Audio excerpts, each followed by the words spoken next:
బడ్జెట్పై ప్రత్యేక చర్చా కార్యక్రమాన్ని ప్రత్యక్ష ప్రసారం ద్వారా చూద్దాం.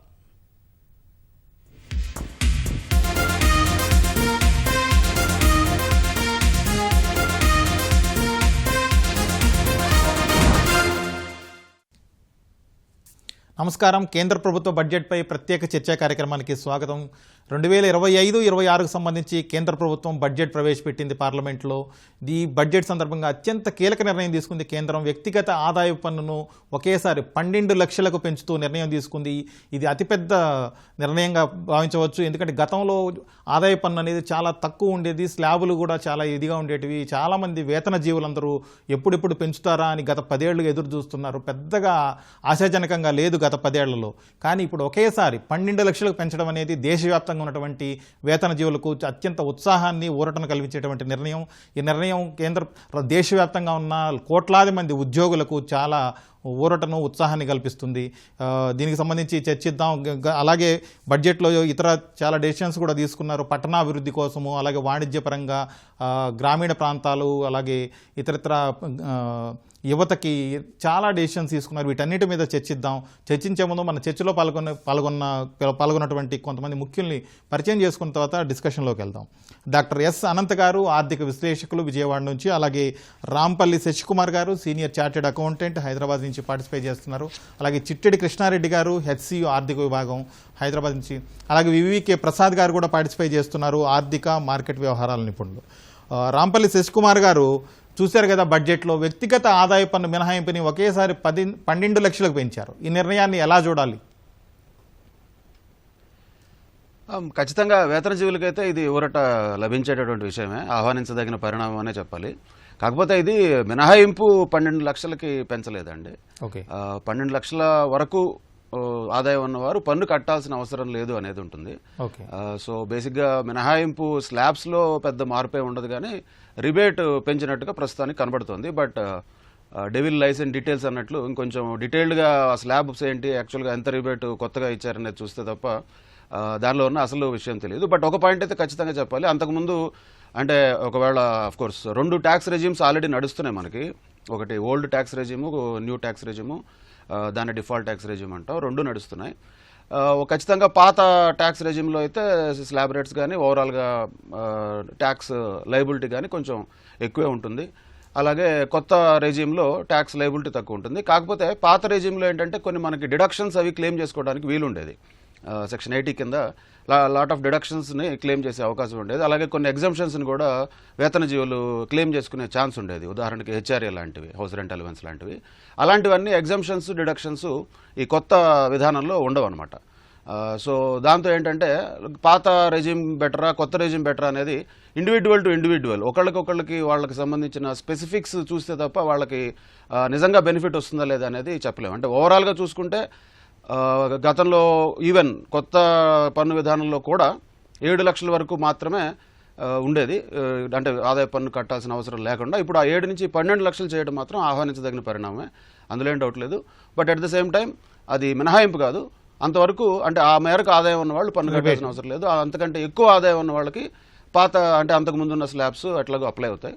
సో కొంత రిలీఫ్ అయితే ఖచ్చితంగా ఉంటుంది, అందులో కాదనడానికి లేదు. కాకపోతే ఇది మినహాయింపు మాత్రం కాదు.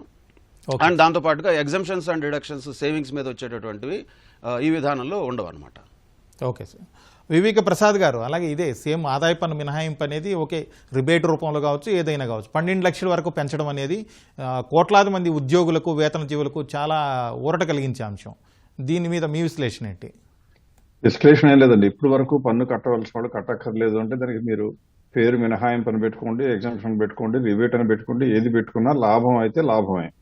కాబట్టి ఇప్పుడు దాకా 12 లక్షలు ఉంటే ఎంత ట్యాక్స్ కట్టాలి వర్సెస్ ఇప్పుడు ఏమీ కట్టక్కర్లేదు అంటే that is a major advantage.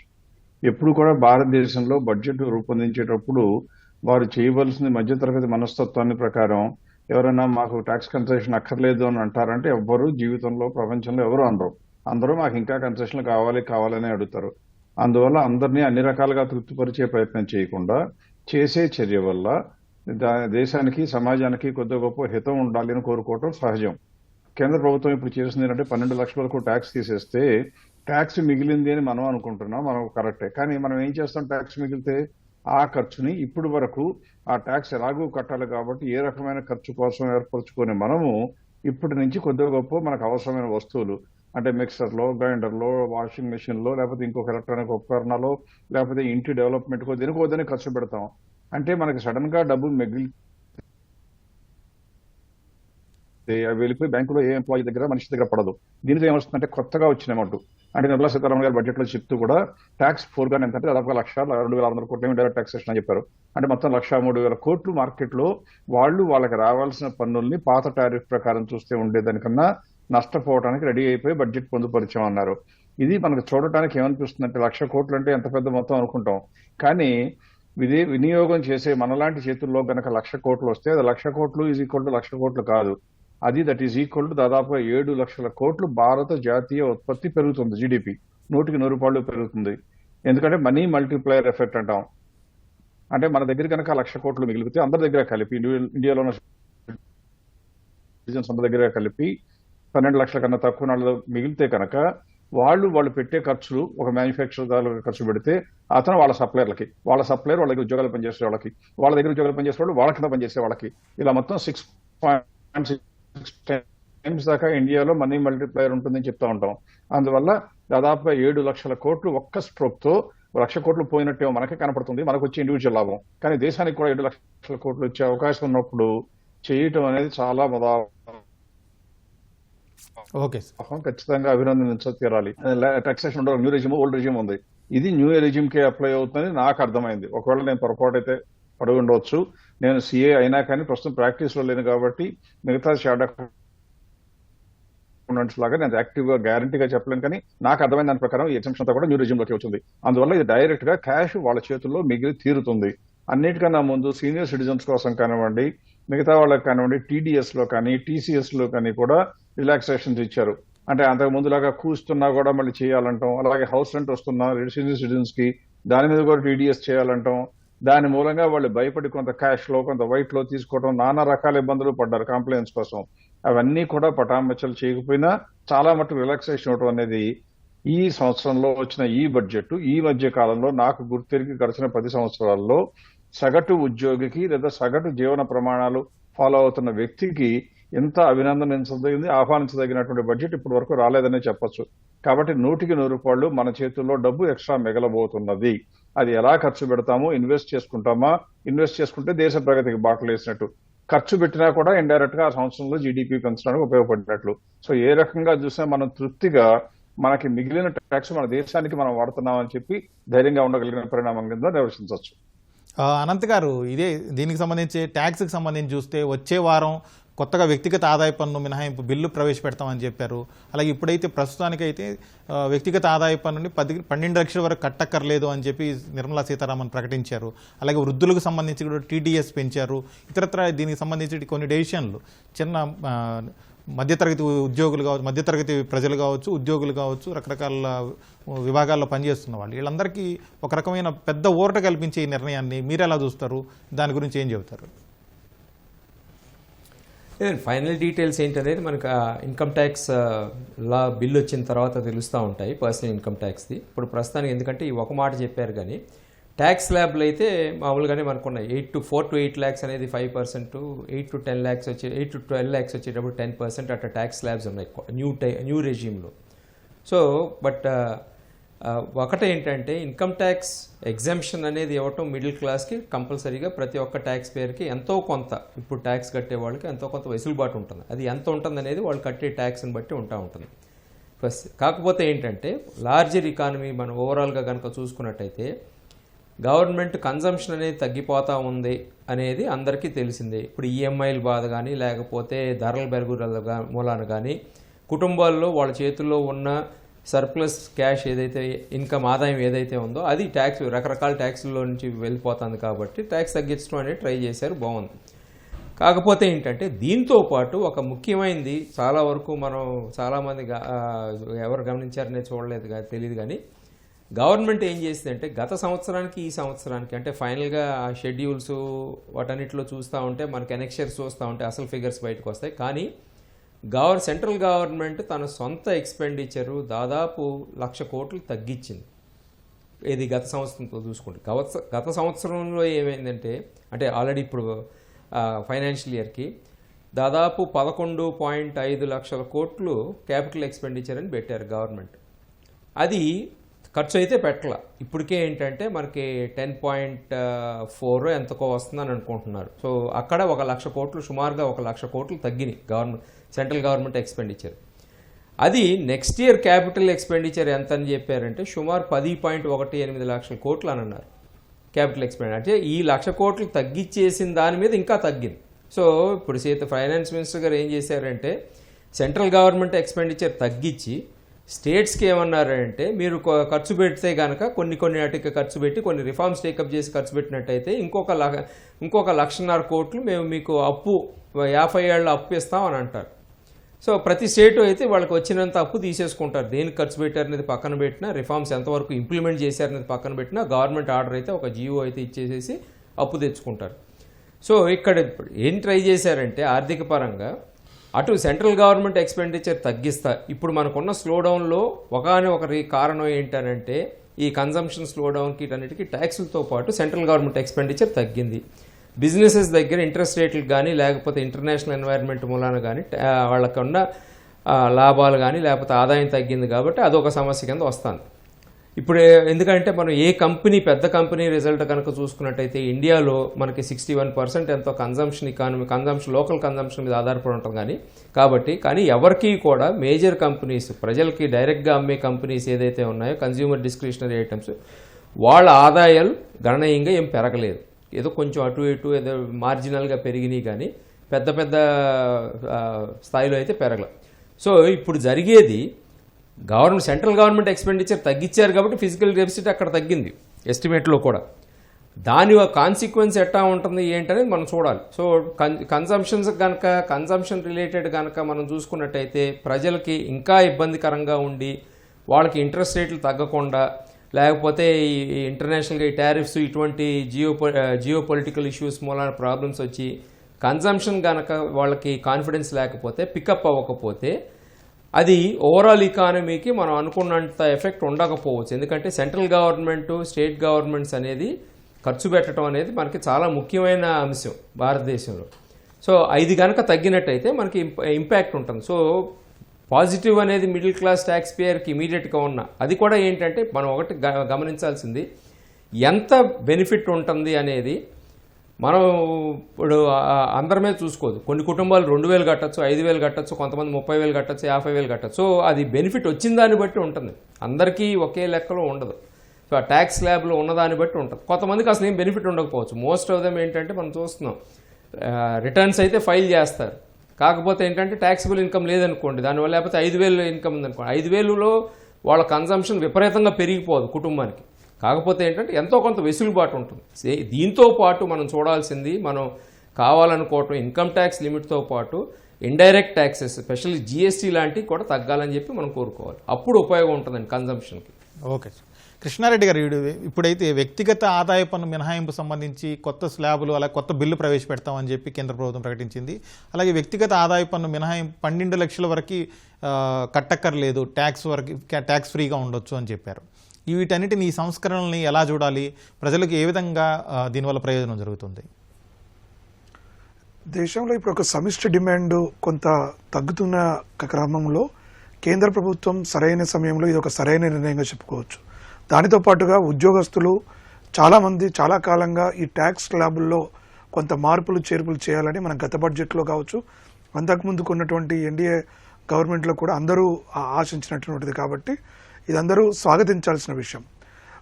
కాబట్టి ఎందుకంటే ముఖ్యంగా ఇవాళ ఎకనామిక్ సర్వేలో కావచ్చు, అంతకుముందుకున్నటువంటి నివేదికల్లో కూడా ఏంటంటే గ్రామీణ కొనుగోలు శక్తి పెద్దగా తగ్గిపోయినప్పటికీ పట్టణాలలో ఉన్నటువంటి వారి యొక్క కన్జంప్షన్ వినియోగం పైన కొంత ప్రతికూల ప్రభావం ఉంది అనేటువంటి అంచనాలు ఉన్నటువంటి నేపథ్యంలో ఎవరైతే ఈ శాలరీడ్ క్లాస్ ఎక్కువగా కూడా అర్బన్ ఏరియాస్లో ఉండడానికి అవకాశం ఎక్కువ ఉంటుంది. కాబట్టి ఈ ఎగ్జంప్షన్స్ ద్వారా ఎంతో కొంత ఆ ఊరట వచ్చి ఆ లబ్ధి చేకూరిన దాన్ని కూడా ఈ డిమాండ్ వైపే కన్జంప్షన్ వైపే ఎక్కువగా మొగ్గు చూపుతారనేటువంటిది ఒక అంశం. అయితే వాళ్ళకు వినియోగదారుల కంటే ఎవరైతే ఈ అల్పాదాయ వర్గాలు మధ్య ఆదాయ వర్గాలకు కూడా ఖచ్చితంగా ప్రయోజనం అంటే ఒక ఏదో స్లాబ్ మార్చగానే లక్షల ఆదాయం పెరగకపోవచ్చు, 40 నుంచి 50,000 వరకు కావచ్చు. ఇందాక పెద్దలు చెప్పినట్టుగా కొంతమందికి పూర్తిగా లాకపోవచ్చు, కొంతమందికి ఎక్కువ ప్రయోజనం చేకూర్చవచ్చు. కానీ అగ్రిగేట్గా చూసుకున్నప్పుడు ఇది చాలా ఒక మంచి పరిణామము.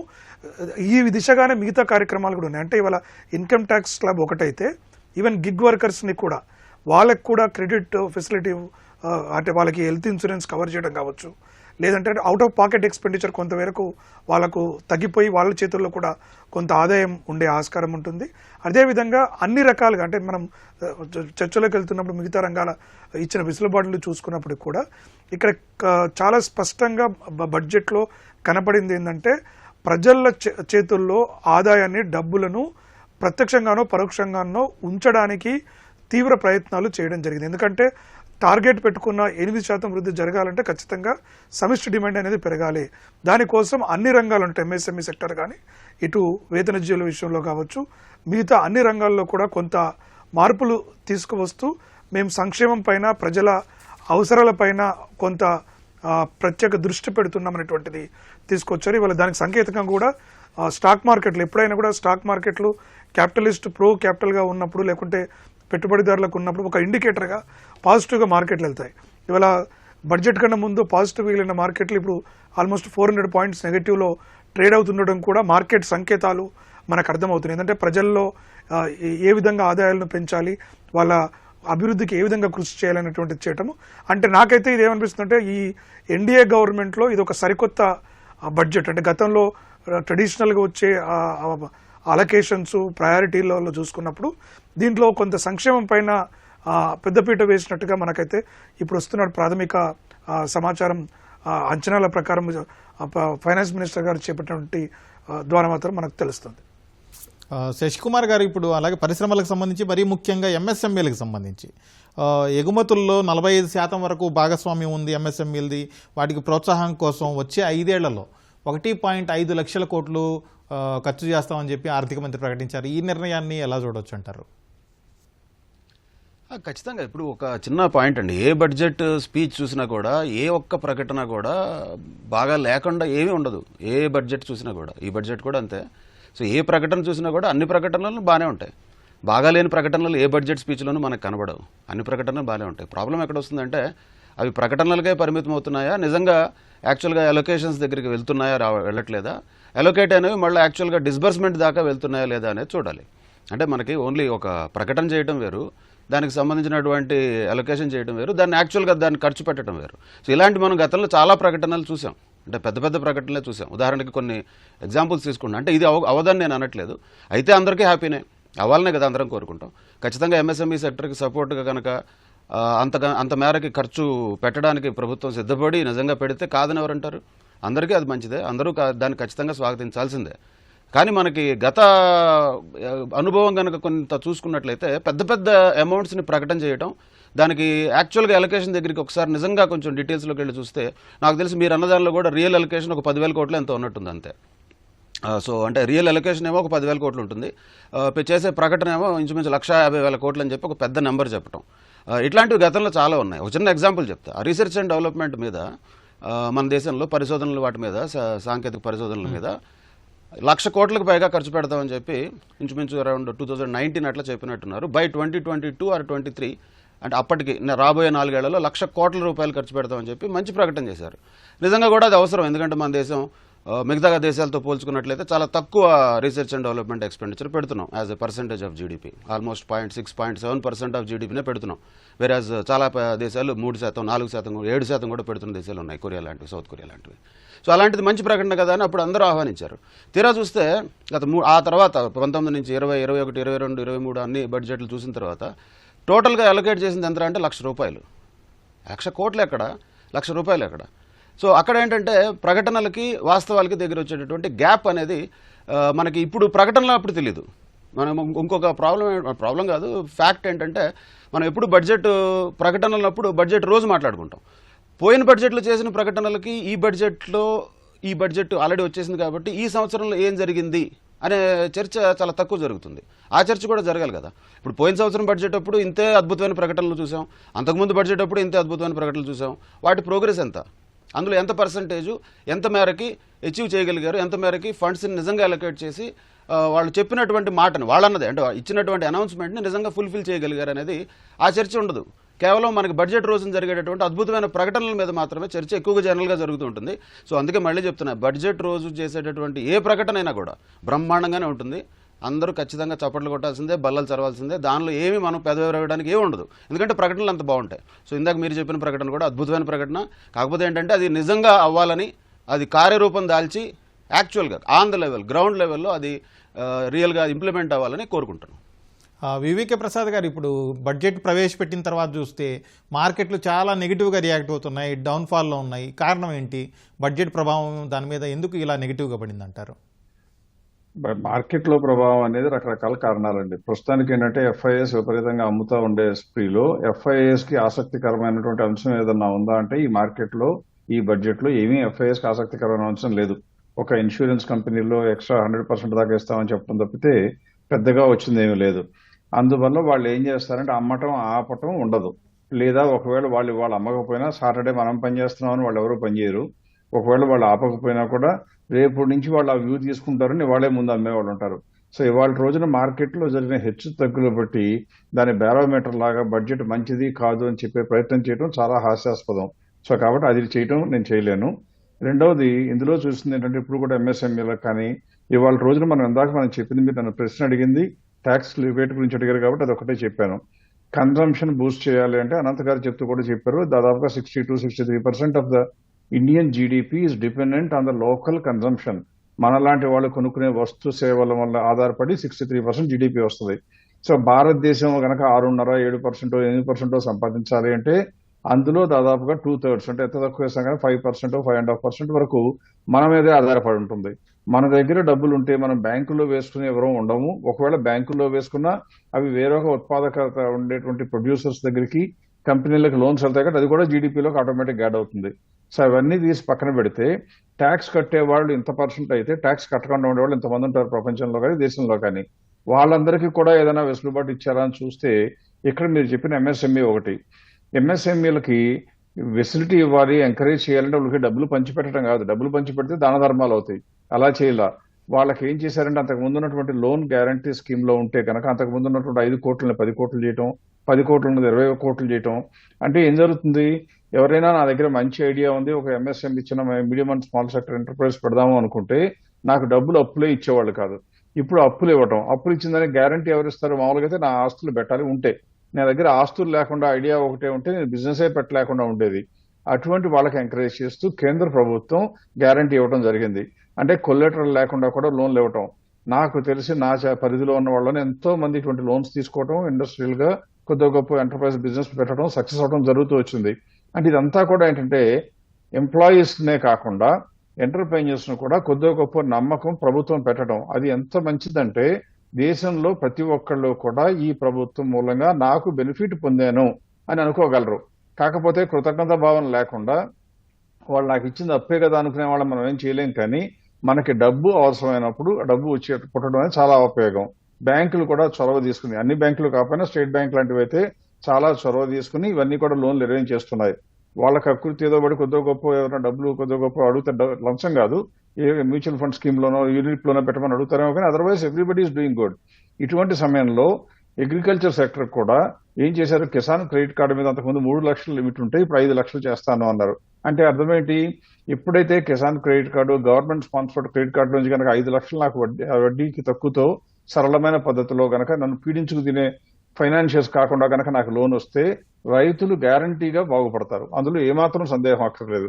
ఇలా రోడ్లు వేయటం మూలంగా ప్రొడ్యూస్ వేరే చోట తీసుకెళ్లిపోవటం, ఇలా సరళమైన క్రెడిట్ ఆర్గనైజ్ క్రెడిట్ సిస్టమ్ కనుక వీళ్ళకి తీసుకొస్తే వాళ్ళకి బాగుపడటం. ఆల్రెడీ కొద్దిగా గొప్ప క్రాప్ అదృష్టవశాత్తు బాగానే ఉంది కాబట్టి వాళ్ళ రైజింగ్ ఇన్కమ్స్ మూలంగా రూరల్ ఎకానమీ కొద్దిగా పుంజుకుంటున్న ఈ సమయంలో అర్బన్ లో ఉన్నటువంటి మిడిల్ ఇన్కమ్ గ్రూప్ కి ఇవ్వటం, తర్వాత క్రెడిట్ కార్డులు పెంచడం, ఎంఎస్ఎంఈలకు ఇవ్వటం, ఇవన్నీ చూస్తే ఏంటంటే లాంగ్ టర్మ్ విజన్ ఖచ్చితంగా ఇన్ ప్లేస్ ఉన్నది. లేకపోతే ఖర్చు పెట్టింది లేదా అనౌన్స్ చేసినంత ఖర్చు పెడతారా అంటే దానికి రకరకాల కారణాలు ఉంటాయి. ఉదాహరణకి లాస్ట్ ఇయర్ లో 11.11 lakhs ఖర్చు పెడతాము క్యాపెక్స్ కేంద్ర ప్రభుత్వం అనౌన్స్ చేస్తే అందులో జనరల్ ఎలక్షన్లు వచ్చాయి, తర్వాత మళ్ళీ జార్ఖండ్ మహారాష్ట్ర ఎలక్షన్లు వచ్చాయి, అటువంటి సమయంలో పెద్ద ప్రాజెక్ట్ అనౌన్స్ చేయడానికి వీల్లేదు ఒకటి. రెండవది కొద్దిగా అండర్లైన్ ప్రిన్సిపల్ కూడా ఉండొచ్చు. ఏది ఫిస్కల్ డెఫిసిట్ కంట్రోల్ చేయాలంటే ఇలా చెప్పకుండా ఖర్చు తగ్గించేద్దాం అనుకోవచ్చు. అవన్నీ చేసిన తర్వాత కోఆపరేటివ్ ఫెడరలిజం అంటే చేయవలసింది ఏంటంటే స్టేట్స్ కూడా కొద్ది గొప్ప ఫ్రీ హ్యాండ్ ఇవ్వాలి. ఇవాళ వీళ్ళు తగ్గించిన తర్వాత స్టేట్ గవర్నమెంట్స్ కి మొన్నటి వరకు వాళ్ళు కండిషన్స్ పెట్టి కండిషన్స్ ప్రకారం లోన్ తీసుకోండి అంటే వీళ్ళు ప్రాజెక్టులే సబ్మిట్ చేయకుండా ఊరుకున్నారు. అంటే పొలిటికల్ గా స్టేట్మెంట్లు ఇస్తారు కానీ సరైన ప్రాజెక్ట్ రిపోర్ట్ లేకుండా ఖర్చు చెప్పకుండా ఇవ్వమంటే ఎవరు. కాబట్టి ఫైనాన్షియల్ డిసిప్లిన్ ఖచ్చితంగా అందరి మనసులోకి రావాలనే ఉద్దేశంతో డబ్బులు ఆపి డిసెంబర్ నెల వచ్చిన తర్వాత మాత్రం మరీ ఖర్చు పెట్టడం లేదు స్టేట్స్ అని చెప్పి ఆ కండిషన్స్ కొద్దిగా రిలాక్స్ చేసి రిలీజ్ చేస్తున్నారు. కాబట్టి 50 ఏళ్ల పాటు లోన్ ఇంట్రెస్ట్ లేకుండా ఇవ్వడం అంటే అది ఇండైరెక్ట్ గా గవర్నమెంట్ కి ఎక్స్పెండిచరే సమానం. ఎందుకంటే ఈ కేంద్ర ప్రభుత్వంలో ఉన్న వాళ్ళు ఎవరూ జీవించుంటారు అప్పటికి, అయినా కూడా ఇస్తున్నారు అంటే అర్థం ఏంటి? Intent is to be appreciated, ఖచ్చితంగా వేర్చుకోవాలి. అందువల్ల నా ఉద్దేశం ప్రకారం ఇవాళ వచ్చిన స్టాక్ మార్కెట్ ఫాల్ ని పక్కన పెడితే ఈ బడ్జెట్ మాత్రం ఖచ్చితంగా ప్రగతి పదంలోకి మనది ప్రపంచానికి మన దేశాన్ని పరిచయం చేయడానికి ట్రై చేసిందిగా చెప్పాల్సింది తప్పితే నా ఉద్దేశం ప్రకారం ఆక్షేపించదగింది అన్లెస్ అందరూ భయపడుతున్నట్టుగా ఒకవేళ డీటెయిల్స్ ఏదైనా మరి అన్యాయంగా ఉంటే తప్పితే. అదృష్టవశాత్తు క్యాపిటల్ మార్కెట్లకి సంబంధించి క్యాపిటల్ గెయిన్స్ పెంచలేదు, తగ్గించకపోతే తగ్గించపోయారు, పెంచలేదు. అలాగే సెక్యూరిటీ ట్రాన్సాక్షన్ ట్యాక్స్ తగ్గిస్తారేమనుకున్నారు, అది తగ్గించలేదు. రిలాక్సేషన్స్ ఏమీ లేవు కాబట్టి కొద్దిగా నిరాసక్తత రావచ్చు. కానీ ఇవాళ కాకపోతే రేపైనా 4 రోజులు అయిపోయినాక ఇదంతా కూడా కొద్దిగా సింక్ అయితే మైండ్ లో నా లెక్క ప్రకారం సపోర్ట్ బాగా వస్తుందని నమ్మకం. మార్కెట్ పక్కన పెట్టినా దేశానికి మాత్రం ఖచ్చితంగా మంచిదని ప్రగాఢంగా నమ్ముతున్నాం. అనంత్ గారు, ఇప్పుడు అలాగే క్రెడిట్ కార్డులకు సంబంధించి చూస్తే నమోదు చేసుకున్న సూక్ష్మ సంస్థలకి 5 లక్షలతోటి క్రెడిట్ కార్డులు ఇస్తామన్నారు. అలాగే తొలి ఏడాది 10 లక్షల వరకు లిమిట్ తోటి క్రెడిట్ కార్డులు ఇస్తామన్నారు. పట్టణ ప్రజలకి 30,000 క్రెడిట్ లిమిట్ తోటి కొన్ని క్రెడిట్ కార్డులు ఇస్తామన్నారు. రైతులకి కిసాన్ క్రెడిట్ కార్డులు, వీటన్నింటినీ ఎలా చూడొచ్చు? ఇది ఏ విధంగా ఉపయోగపడుతుంది కొనుగోలు శక్తి పెరగడానికి? ఏమండి, నాకు తెలిసి ప్రపంచంలో ఎక్కడ ఏ యుగంలోనూ కూడా అప్పు ఇస్తే సమస్య సాల్వ్ అవటం అనేది నేను చూడలేదు. ఇప్పుడు దాకా చరిత్రలో లేదు, మనకి ఇక ముందు కూడా ఉండదు, ఇప్పుడు కూడా ఉండదు. ఎందుకంటే క్రెడిట్ అనేది అక్కడ సమస్యను మనం ఎందుకు అనుకోకూడదు అనుకోవటానికి ఎందుకు లేదనంటే ఇది 20 ఏళ్ళలాగా కాదు. ఇప్పుడు క్రెడిట్ దొరుకుతుంది, కాకపోతే ఏంటనంటే మీకు విపరీతమైన ఖర్చులు పెరిగినాయి. సో ఇప్పుడు ఇచ్చే క్రెడిట్, ఈ కిసాన్ క్రెడిట్ అప్పుడు అసలేమీ క్రెడిట్ లేనప్పుడు ఏంటంటే ₹1,00,000 ఇస్తే గొప్ప అనుకున్నారు. కానీ ఆ ₹1,00,000 ఇచ్చిన తర్వాత అది ప్రాబ్లం సాల్వ్ చేయలేదు, అట్టాగానే ఆత్మహత్యలు జరగలేదు, ఆపలేదు. సో అవి ఆగుతాయని మాత్రం అనుకోవద్దు. ఎక్కడా కూడా ఏంటంటే ఇప్పుడు క్రెడిట్ ఇచ్చారు అంటే ఏంటంటే ఖర్చులు పెరుగుతున్నాయి, ఖర్చుకు అనుగుణంగా మన అవసరాలు పెరుగుతున్నాయి, దానికి సోర్సెస్ ఆఫ్ ఇన్కమ్ పెరుగుతున్నాయి, సోర్సెస్ ఆఫ్ లోన్స్ పెరుగుతున్నాయి అంతే.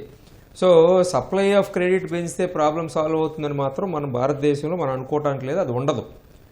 బట్ ఇంకోటి ఏంటంటే మనం చూడాల్సింది క్రెడిట్ ఎవరికి వెళ్తుంది, ఎక్కడ ఇన్వెస్ట్ చేస్తున్నారు, ఎండ్ యూజ్ ఆఫ్ క్రెడిట్ అనేది ఏమన్నా కుదురుతుందా? అది నాకు తెలిసినంత వరకు, నేను చూసినంత వరకు, స్టడీస్ చేసిన దాని ప్రకారం ఏంటంటే ఎండ్ యూజ్ ఆఫ్ క్రెడిట్ అనేది కంట్రోల్ చేయడం గవర్నమెంట్ వల్ల కాదు. సింపుల్, అది గవర్నమెంట్కి తెలుసు, రిజర్వ్ బ్యాంక్ వాళ్ళకి తెలియకేం కాదు. కాకపోతే ఏంటంటే ఇటువంటి సప్లై ఏమన్నా పెంచుతూ ఉంటే కనుక, ఇప్పుడు కిసాన్ క్రెడిట్ కార్డు ఇంకోటో కన్సెషనల్ క్రెడిట్ కనుక ఇచ్చినట్టయితే వాళ్ళకు ఓవరాల్గా క్రెడిట్ కాస్ట్ తగ్గుతుందేమో అనుకుంటున్నారు. కానీ ఇవాళ ఉన్న ఖర్చులకి, ఇవాళ ఉన్న కుటుంబ అవసరాలకి, సపోజ్ ఫర్ ఎగ్జాంపుల్ మనం తీసుకున్నట్టయితే ఒక వ్యవసాయంలో ఉన్న కుటుంబం కేవలం వచ్చిన క్రెడిట్ అంతా వ్యవసాయానికే ఖర్చు పెట్టారు అని అనుకోవటానికి లేదు. వాళ్ళకున్న ఎడ్యుకేషన్ పర్పసెస్, ఇంకోటో హెల్త్, ఆ నీడ్స్ అన్నిటికీ ఖర్చు పెడతారు. వాటన్నిటికీ అక్కడ ఏం జరుగుతుంది, సైమల్టేనియస్గా విపరీతంగా ఖర్చులు పెరుగుతున్నాయి, ప్రతి కుటుంబానికి పెరుగుతున్నాయి, ఒక వ్యవసాయం చేసే వాళ్ళకే కాదు. ఇప్పుడు లేబర్ కాస్ట్ కానీ ఇవన్నీ పెరుగుతున్నాయి. సో ఇవన్నీ మనం దీనివల్ల ప్రాబ్లం సాల్వ్ అవుతుంది లేదా ప్రాబ్లం తగ్గుతుందని మాత్రం అనుకోవటానికి ఉండకూడదండి. అక్కడ మెయిన్ ఏంటంటే ప్రొడక్టివిటీ పెరగాలి. అగ్రికల్చర్లో మనకు ప్రొడక్టివిటీ అనేది స్టాగ్నెంట్గా ఉంది. గత 10 ఏళ్ల నుంచి మన అవుట్పుట్ చూడండి, మనకేంటంటే ఫుడ్ గ్రెయిన్ ప్రొడక్షన్ పెరుగుతుందని అంటే కేవలం అదేంటంటే కొత్త ఏరియాల్లో ప్రొడ్యూస్ చేస్తున్నారు కాబట్టి దాని మూలాన పెరుగుతుంది. మన సీడ్స్ కానీ వీటన్ని పర్ ఏకర్ ఈల్డ్ అనేది మనకు గణనీయంగా ఏం పెరగల, డెఫినెట్గా అసలు తక్కిన కంట్రీస్ లాగా కూడా లేదు మనకి. సో అట్లాగే మార్కెట్ యాక్సెస్ పెరగాలి. మరి వెజిటబుల్స్ వీటన్నిటికీ అనౌన్స్ చేశారు. సో వాటి మూలాన ఏమన్నా పెరుగుతుందా అని చూడాలి మనం. అది అంత తేలిగ్గా ఒక సంవత్సరంలో అయిపోతుందని అనుకోను. ఎందుకంటే చాలా వరకు బడ్జెట్లో మనకు చెప్పినాయి, అగ్రికల్చర్కి చెప్పినాయి కానీ, క్రెడిట్కి చెప్పినాయి కానీ ఏది కొత్త కాదండి. కొత్త పేర్లు పెట్టారు. ఈ స్కీములన్నీ కూడా చాలా వరకు ఉన్నాయి. ఇప్పుడు ఫర్ ఎగ్జాంపుల్ స్కిల్ డెవలప్మెంట్ మీద, వీటి మీద అంటున్నారు. ఒకదానికేమో ఆర్టిఫిషియల్ ఇంటెలిజెన్స్కి 500 కోట్లు అన్నారు. కాకపోతే ఇప్పుడు మనం చూసుకోవాల్సింది ఏంటంటే అక్కడ జరిగేది 500 కోట్ల నీళ్ళు అంటే ఒకడేమో $100 బిలియన్ ఖర్చు పెడతా అంటే ఇంకొకడేమో ఎన్నో బిలియన్స్ ఎంత కావాలంటే అంత ఇస్తా అంటే ఇక్కడ 500 కోట్లు ఎంతవరకు సరిపోతుందో చూసుకోవాలి. సో మనకు మెయిన్ ఇష్యూ ఎక్కడ వస్తుందంటే చాలా స్ట్రక్చరల్ ప్రాబ్లమ్స్ ఉన్నాయి. స్ట్రక్చరల్ ప్రాబ్లమ్స్ సాల్వ్ చేయడానికి ఎగ్జిక్యూషన్ అనేది ఇంపార్టెంట్. అది ఈ గవర్నమెంట్లో వాళ్ళు ఈ గత 10 ఏళ్ల నుంచి చెప్పుకుంటున్నారు కానీ ఆచరణలో అయితే లేదు. అది వచ్చేదాకా సమస్య సాల్వ్ అవటం ఉండదు. అది నా అభిప్రాయం. అనంత్ గారు, మీరు అన్నట్టుగా 500 కోట్లు ఏఐ డెవలప్మెంట్కి సరిపోదా అని ఒక అభిప్రాయం వ్యక్తం చేశారు. అయితే చైనాకి సంబంధించి ఇప్పుడు లేటెస్ట్ హాట్గా ఉంది. 52 కోట్లతోటే డీప్ సీక్ ఏఐ టెక్నాలజీని అభివృద్ధి చేశారు. ప్రపంచవ్యాప్తంగా సంచలనం సృష్టిస్తుంది. అలాంటి టైంలో మన వాళ్ళు కూడా 500 కోట్లే కేటాయించినప్పటికీ తక్కువ ఖర్చుతోటి డెవలప్ చేసే అవకాశం ఉంది అనుకోవచ్చు కదా. ఏమండి, చైనాకి మనకి కంపారిజన్ లేదండి. సింపుల్ ఒక మాటలో తేల్చేయాలంటే మనం సోషల్ మీడియాలో టైగర్స్ గొప్పగా చెప్పుకుంటాం, మన వాళ్ళు హీరోలని చెప్పుకుంటాం, కానీ ప్రాక్టికల్గా లేదు.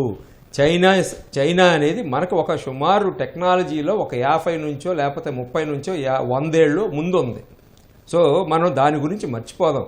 మనం ఏంటంటే మనం ఇంప్రూవ్ చేసుకోవాలి. మన ఎడ్యుకేషన్ సిస్టము వాళ్ళ సిస్టము చూసి ఎందుకు పేటెంట్లు చూడండి, ఎన్ని పేటెంట్లు ఉన్నాయి. 52 కోట్లు అనేది వాళ్ళు డెవలప్ చేశారు, 56 కోట్లు డెవలప్ చేశారు. ఎట్లా చేశారు ఎంత అనేది పక్కన పెట్టండి. అమెరికా కన్నా తక్కువ ఖరీదులు చేశారంటున్నారు. చేశారంటే ఆ ఇన్నోవేషన్ అనేది అక్కడ కుదిరింది. మనకు అసలు ఇన్నోవేషన్కి ఎక్కడ ఒక యూనివర్సిటీ తీయండి మీరు. ఐఐటీస్ మనం చెప్పుకుంటున్నాం, క్వాంటిటీ పెంచాం, క్వాలిటీ ఎంత పెరిగింది క్వాలిటీ చెప్పండి నాకు. మనకున్న కంపెనీల గురించి మాట్లాడదామండి. ఎక్కడికో చైనా అంతా ప్రొడక్షన్ను, ఆర్టిఫిషియల్ ఇంటెలిజెన్స్, రోబోటిక్స్, స్పేస్లో ఉంది. మనం దేంటో ఉన్నాము, జొమాటోలను, బ్లింకిట్లలోనే కదా. కన్జంప్షన్లో ఉందండి మనకి. ఇంటర్నల్ కన్జంప్షన్, సర్వీస్ ఎకానమీలో మనకి వాల్యూ ఎడిషన్ లేదు.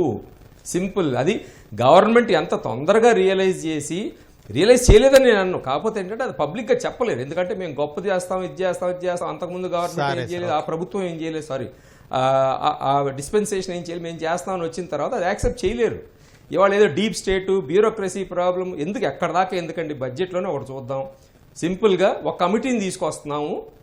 బ్యూరోక్రసీ చేంజెస్, లాసు తీసేయాలని చెప్పేసి ఒక కమిటీని తీసుకొస్తారంట. 10 ఏళ్ల తర్వాత 11వ సంవత్సరంలో ఇంకో కమిటీని అపాయింట్ చేసి ఆ కమిటీకి ఇంకో సంవత్సరం అంట. అంటే ఈ బడ్జెట్ కాల పరిమితిలో ఆ కమిటీ రికమెండేషన్స్ రావు.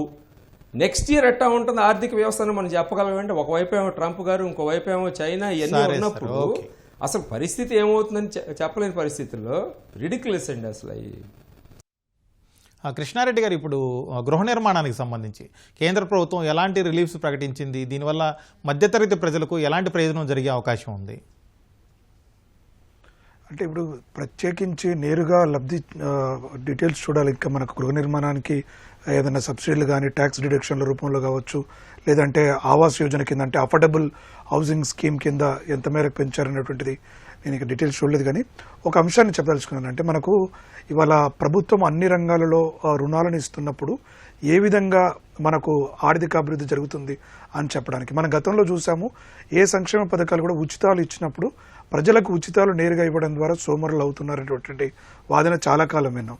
అది వస్తు రూపాన్ని ఇచ్చినప్పుడు ఆ వస్తువులను సరిగ్గా వినియోగించట్లేదు, వాటిని ఉపయోగించట్లేదు, కాబట్టి ప్రజల జీవితాల్లో ఆశించిన ఫలితాలు రావాలని. దాని తర్వాత ఏం చేశామంటే నగదు బదిలీ పథకం ద్వారా ప్రజలకు నేరుగా ఆ సబ్సిడీలు నగదు రూపంలో ఇచ్చినప్పుడు అవి మనం ఇస్తున్నటువంటి పర్పస్ కోసం కాకుండా ప్రజలు వేరే వాటి కోసం ఉపయోగిస్తున్నటువంటి వాదన కూడా మనము చూసాం నగదు పథకం ద్వారా. అంటే ఇప్పుడు వాళ్ళ రైతు భరోసా అండి, రైతు బంధన్ అండి, మన ఈ తెలుగు రాష్ట్రాల్లో జరుగుతున్నటువంటి స్కీమ్లలో కూడా చాలా రకాల వాదనలు మనం వింటున్నాము. అలాంటి సమయాలలో ఇక్కడ మనం జపాన్తో పోల్చుకున్నా, చైనాతో పోల్చుకున్నా అక్కడ జనాలు కష్టపడి ఒళ్ళుంచి పనిచేస్తున్నారు అనుకున్నప్పుడు ఇక్కడ ప్రజలను కూడా మీరు ఉచితాలు ఇస్తే సరిగ్గా పనిచేయట్లేదు, కాబట్టి మీరు ఆ కొత్త ఆలోచనలతో కొత్త వాటితో వచ్చినప్పుడు మీకు ఆర్థికంగా పెట్టుబడి లేకపోతే మేము అన్ని రకాలుగా సహకారం ఇస్తామా. అది ఎంఎస్ఎంఈ సెక్టర్ అయినా రైతులకు కూడా చాలా అధ్యయనాలు ఉన్నాయి. ఏది పెట్టుబడి సహాయం అందక మధ్యదళారుల దగ్గరికి వెళ్ళి ప్రైవేటు చిట్ ఫండ్ కంపెనీల దగ్గరికి తీవ్రంగా రుణగ్రస్తులు అవుతున్నారనేటువంటి మనకు చాలా అధ్యయనాలు, చాలా నివేదికల్లో ఉన్నప్పుడు కూడా ఈ పథకాలు వచ్చాయి. కాబట్టి ఇవాళ రుణ సదుపాయం కల్పించడం ద్వారా ప్రజలని ఒక జవాబుదారీతనం తీసుకురావడానికి ఆస్కారం ఏర్పడుతుంది. అది వ్యవసాయ రంగమైనా, ఎంఎస్సి రంగమైనా, ఎంఎస్ఎంఈ సెక్టార్ తీసుకున్నప్పటికి కూడా. కాబట్టి ఇది ఒక రకమైన ఆర్థిక విధానంలో ప్రజల్లో ఎక్కడైతే ఈ పని చేయాలన్న కోరిక, అంటే వయసు ఉండి అవకాశాలు అంటే కొంత ఎంతో విజ్ఞానం ఉండి దాన్ని వినియోగించుకోలేనటువంటి వారికి ఇది ఒక ఆప్షన్. లేదు అంటే మనకి ఇంకా వేరే ఆప్షన్ ఏముంది? అటు ఉచితాలు ఇచ్చాము, నగదు రూపంలో ఇచ్చాము, వస్తువులు పాటించాము, పని చేయనప్పుడు ఇది ఒక ఆలోచన క్రమము. కాబట్టి నాకు ఉన్న అంచనా వరకు నేను వివేక్ గారితో ఏకీభవిస్తాను. ఖచ్చితంగా ఇది ప్రజలలో ఆలోచనలలో మార్పులు తీసుకురావాల్సిన అవసరం ఉంది. ఆ దిశగానే ప్రభుత్వం వేసింది. దానితో పాటుగా మన గతంలో కూడా ఈ కేంద్ర రాష్ట్రాల మధ్య కొంత ఘర్షణ వాతావరణం, అంటే ఫిజికల్ ఫెడరలిజం, కేంద్రం అంతా మా హక్కులను హరిస్తుంది, మమ్మల్ని ఖర్చు పెట్టుకోవడానికి ఇవ్వట్లేదు అన్నటువంటి వాదనను తెర మీదకి తీసుకొచ్చి సాకులు చూపించే ప్రయత్నాన్ని కూడా కొంత ఈ బడ్జెట్లో వెసులుబాటు ఇస్తూ రాష్ట్రాలు కూడా కొంత మేము కావాల్సిన దీర్ఘకాలిక రుణాలు 50 సంవత్సరాల పైగా రుణాలను కూడా ఇచ్చి సంస్కరణలు చేయమంటే మాత్రం, అంటే సంస్కరణలు అంటే ఏంటి? అదేదో కేంద్రానికో లేకపోతే ఒక రాజకీయ పార్టీకో ఇచ్చేది కాదు. దేశ పురోగభివృద్ధికి, దేశ పురోగతి అంటే ఏంటి? రాష్ట్రాలు కూడా ఆ పురోగతిలో పాలు పంచుకోవడానికి అవసరమైనటువంటి కొన్ని నియమ నిబంధనలకు అనుగుణంగా ఆయా రంగాల్లో కనుక మీరు పెట్టుబడులు పెట్టి ఆ విధానంలో జవాబుదారీ తీసుకొచ్చి చేస్తేనే మీకు ఇవి ఇస్తామనటంలో, ఆ అబ్జెక్షన్ చెప్పడంలోనే ఒక దురుద్దేశం ఉంది. అంటే మాకు డబ్బులు నేరుగేయండి, మాకు ఇష్టం వచ్చినట్టుగా మేము ఖర్చు పెడతాం. అలా ఇచ్చినప్పుడు కూడా ఉచితాల పేరుతో రాష్ట్రాలలో విచ్చలవిడిగా డబ్బులు అనేక రంగాలకు ఖర్చు పెట్టి ఫలితాలు ఇవ్వక దివాలా తీస్తున్న ఆర్థిక పరిస్థితి మనకు కళ్ళ ముందు కనబడుతుంది. కాబట్టి ఖచ్చితంగా ఈ చర్యలు ఏవైతే ఉన్నాయో, అటు రైతులకైనా, ఎంఎస్ఎంఈ సెక్టార్ కావచ్చు, గిగ్ వర్కర్స్ కావచ్చు, మిగతా అందరిలో కూడా కొంత జవాబుదారీతనం పెంచడం, మనం కష్టపడి పనిచేస్తేనే మనకు ₹1 వస్తుందనే ఆలోచనను కలిగించేది. దానికి కేంద్రం ఒక ప్రకటన చేస్తూనో, కేంద్రం ఒక పథకాన్ని తీసుకొస్తూనే అది జరగదు. ఎందుకంటే కేంద్ర ప్రభుత్వం తీసుకొచ్చిన దాన్ని రాష్ట్ర ప్రభుత్వాలు అవలంబించుకొని, తద్వారా స్థానికంగా ఉండేటువంటి ప్రభుత్వాలు కానీ, ఎన్జిఓస్తోని కానీ, మిగతా పౌర సమాజం కానీ అన్నీ కలిసికట్టుగా పనిచేసినప్పుడే ఆశించిన ఫలితం వస్తుంది తప్ప, కేంద్రం అక్కడ ఒక నిర్ణయం తీసుకుంది కాబట్టి ఇంక ఆటోమేటిక్గా మారిపోవాలన్నప్పుడు ఈ యొక్క లింక్ ఏదైతే ఉందో, గవర్నెన్స్లో ఉండేటువంటి లింకును కూడా ఇటు కేంద్రం కూడా చొరవ తీసుకోవాలి, రాష్ట్రాలు కూడా అటువైపు, అంటే ఎవరికి లబ్ధి చేకూరుతుంది? ఇవాళ రాజకీయాల్లో ఏమవుతుందంటే కేంద్ర ప్రభుత్వం తీసుకొచ్చేటువంటి నిర్ణయాలు, ఆలోచనలు మేము పకడ్బందీగా అమలు చేస్తే ఆ ఘనతంతా కూడా కేంద్రానికే వెళ్ళిపోతుందేమో, దానికి బదులు మేము కొత్తగా తీసుకొచ్చి మేము చేసామని చెప్పేస్తే మాకు కొంత లబ్ధి చేకూరుతుంది అన్నటువంటి ఆలోచన, ఆ సంఘర్షణ నేపథ్యంలో ఆ ఆలోచనలు మనకు గ్రాస్ రూట్ లెవెల్ వరకు రాకపోవడానికి ప్రధాన అడ్డంకులుగా కనబడుతున్నాయి. కాబట్టి ఈ ఈగోలను, ఈ అహాలను కేవలం ఒక ఎన్నికలున్న సమయంలో 1 సంవత్సరం ముందుగా చేసుకున్నా సరిపోతుంది. కానీ ఇవాళ ఈ అన్నిటిని కొనసాగింపుగా రాష్ట్రాలు కూడా, అంటే కేంద్రం ఉన్నట్టు ఆలోచనకు రాష్ట్రాలు తదనుగుణంగా, అంటే ఇక్కడ స్టార్టప్ ఇండియా కావచ్చు, మన దగ్గర ఇవాళ ఏదైతే టీ హబ్ కావచ్చు, వి హబ్ గురించి కూడా ఇవాళ మనకు కేంద్ర బడ్జెట్లో ప్రవేశపెట్టడం అందరూ కూడా గర్వకారణం. అంటే ఒక పాజిటివ్ రిజల్ట్స్ ను ఇస్తున్నాయి. ఆ చర్యలకు రాష్ట్ర ప్రభుత్వాలు నిజంగా పూనుకుంటే ఫలితాలు ఎలా ఇస్తాయి అనడానికి అది ఒక ఇండికేటర్. కాబట్టి ఇవాళ ఖచ్చితంగా అన్ని రాష్ట్రాలు, దేశంలో ఉన్న అన్ని రాష్ట్రాలు కూడా ఈ యొక్క ఆలోచనలను, ఆ యొక్క సౌకర్యాలను వినియోగించుకుంటూ ప్రజలని చైతన్యవంతపరిచి వాళ్ళు పనులు చేసే విధంగా, కార్యోన్ముఖులను చేసి లాభాలు గడించే విధంగా, సృజనాత్మకతను జోడించే విధంగా వారికి సాధ్యమైన స్థాయిల్లో చర్యలు చేపట్టిన మాత్రమే ఫలితాలు వస్తాయి తప్ప, అవగాహన కార్యక్రమాలు చేపట్టకుండా, ప్రజల్లోకి తీసుకెళ్లకుండా, అది ఒక్కరితో జరిగే పని కాదు.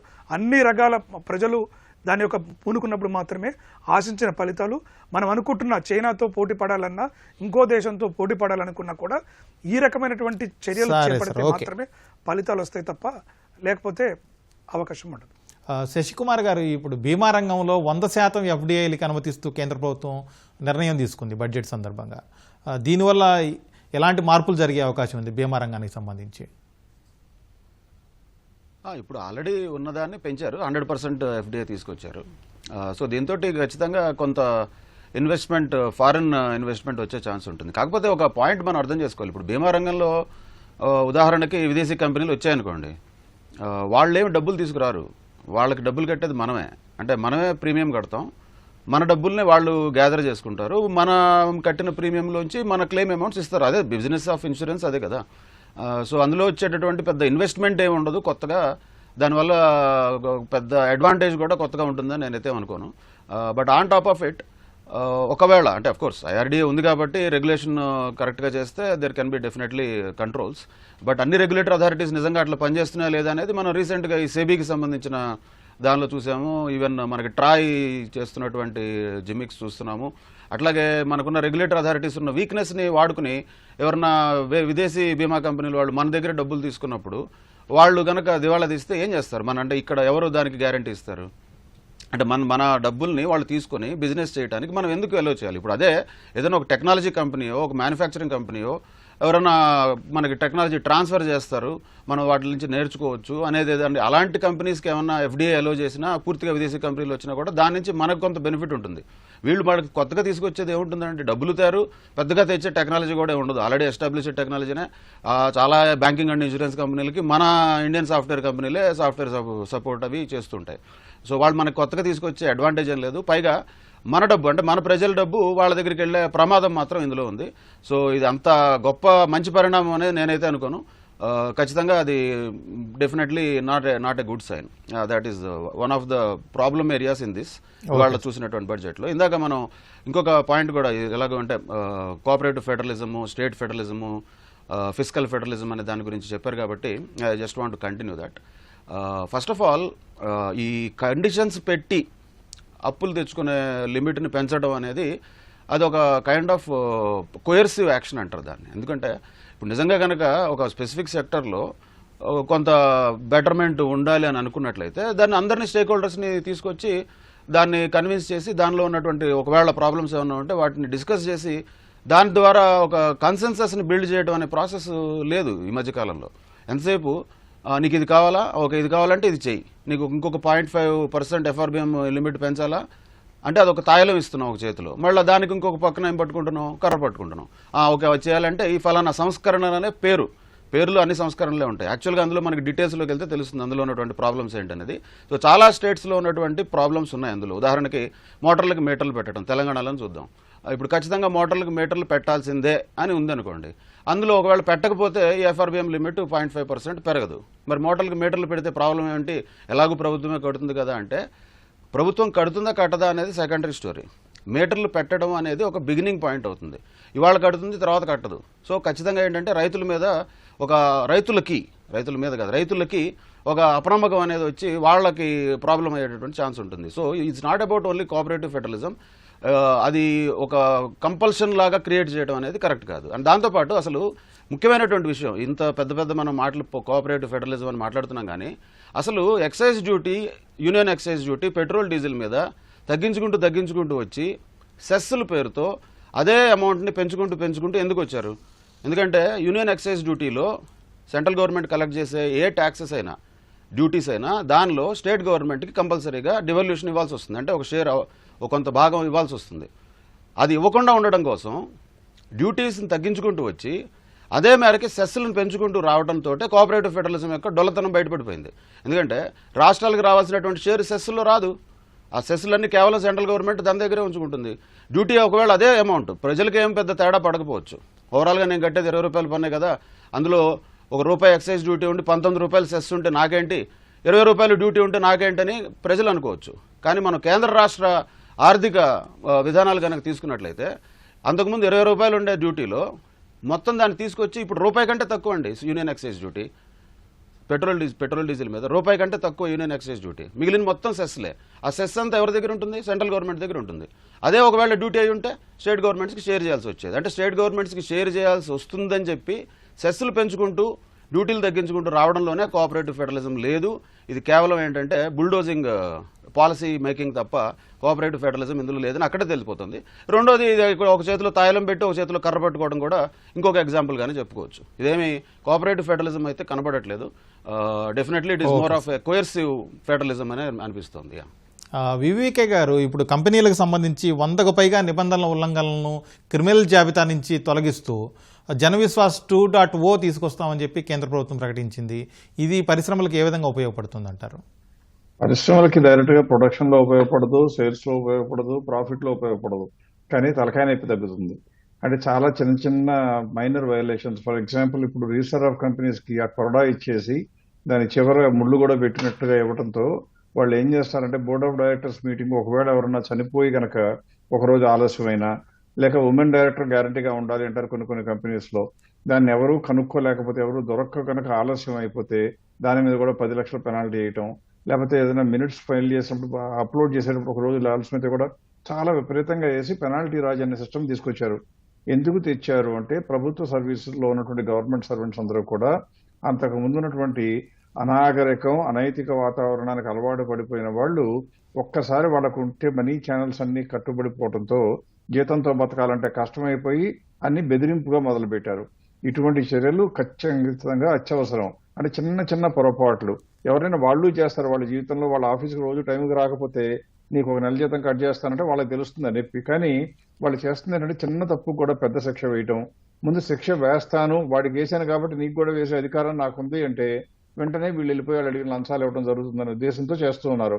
అందువల్ల ఈ వివాద్ సే విశ్వాస్ దగ్గర ఇన్కమ్ ట్యాక్స్ లో వచ్చినా ఏ పేరుతో వచ్చినా కానీ ఇవన్నీ కూడా ఏంటంటే మనం ఇంతవరకు చెప్పినట్లుగా ప్రజల దగ్గర నుంచి జవాబుదారీతనం ఎలా అయితే ఎక్స్పెక్ట్ చేస్తామో ఎంప్లాయీస్ దగ్గర నుంచి కూడా జవాబుదారీతనం కొద్దిగా గొప్ప పెంపొందించాలి అంటే వాళ్ళకు ఉండే డిస్క్రిషనరీ పవర్స్ నెమ్మదిగా కట్ చేసుకుంటూ వెళ్ళాలి.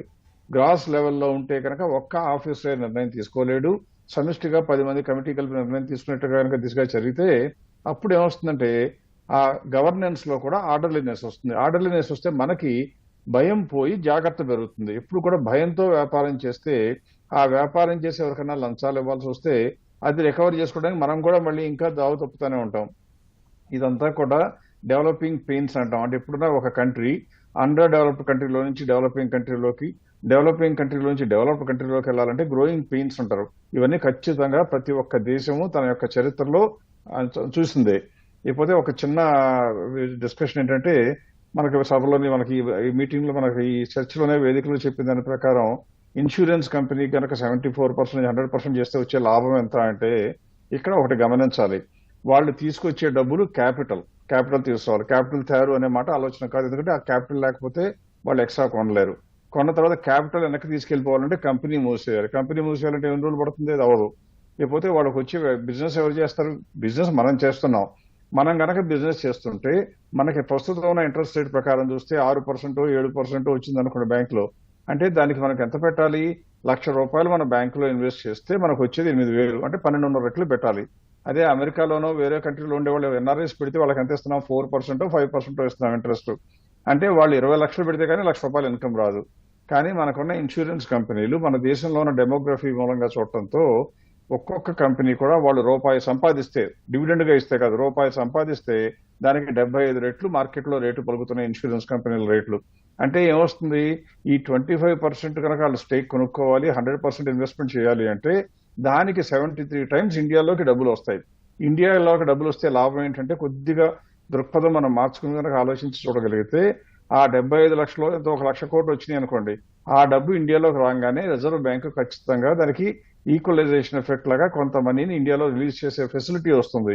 అంటే దాదాపుగా ఇంకో 6 లక్షల కోట్ల వరకు రిలీజ్ చేస్తారు. ఇలా జరిగేది ఏంటంటే ఇండియాలోకి ఫారిన్ మనీ వస్తే వచ్చే లాభం ఏమిటి అంటే ఇండియాలో ద్రవ్యం యొక్క సప్లై పెరుగుతుంది, లేకపోతే డాలర్ మరీ పెరిగిపోతుంది, రూపాయి బలపడుతుందని ఇబ్బందులు వస్తాయి. అందువల్ల మనీ బ్యాలెన్స్ చేసే పని ఆర్బీఐ చేస్తుంది. డబ్బులు తీసుకొచ్చిన తర్వాత తీసుకెళ్ళడానికి వాళ్ళకి అవకాశం లేదు. పైగా భారతదేశం కొద్ది గొప్ప అభివృద్ధి చెందుతున్న దేశంలో కొంతమంది ఇన్సూరెన్స్ విపరీతంగా పెంచుతుంటే, ఉదాహరణకి 2014 నుంచి 24 వరకే స్టాటిస్టిక్స్ తీస్తే కూడా అంతకుముందు 27-28% ఉండేది ఫైనాన్షియల్ ఇన్వెస్ట్మెంట్స్, అది ఇప్పుడు దాదాపుగా 50% చేరింది. అంటే అన్ని కూడా విపరీతంగా పెరుగుతున్నాయి. మధ్యతరగతి ప్రజానీకం అందరూ కూడా ఇన్సూరెన్స్ మీద, పెన్షన్ల మీద, ఇన్వెస్ట్మెంట్స్ మీద, మ్యూచువల్ ఫండ్స్ మీద దృష్టి పెట్టడంతో మార్కెట్ విపరీతంగా ఎక్స్పాండ్ అవుతుంది. ఇలా ఎక్స్పాండ్ అయిపోయిన తర్వాత స్టెబిలైజ్ అవుతుంది. స్టెబిలైజ్ అయ్యేటప్పుడు డబ్బులు తీసుకోవాలంటే తక్కువ వస్తుంది, పెరుగుతున్న టైంలో అయితే ఎక్కువ డబ్బులు వస్తాయి. కాబట్టి నా అంచనా ప్రకారం ఇది గ్యారంటీగా కూడా ఎంకరేజ్ చేయవలసిందే. నేనైతే ఖచ్చితంగా ఏకీభవిస్తాను. మార్కెట్లో రేటు పెరుగుతుంది కాదు, దేశానికి మంచి జరుగుతుందని. అందువల్ల డబ్బు రాదు అని అనుకోవాల్సిన అవసరం లేదు. డబ్బు విపరీతంగా వస్తుంది, కొద్దిగా కూడా కాదు. ఆ వచ్చిన డబ్బు కూడా ఉత్పాదకత కోసం ఉపయోగపడుతుంది. కాబట్టి ఖచ్చితంగా మనం ఆహ్వానించాలని నా అభిప్రాయం. లేకపోతే ఇక మిగిలినవన్నీ కూడా ఇప్పుడు కిసాన్ క్రెడిట్ కార్డు ఇవన్నీ మనం మాట్లాడాం కాబట్టి దాని గురించి నేను పెద్దగా చెప్పవలసిన అవసరం లేదు అని భావిస్తున్నాను. Okay sir.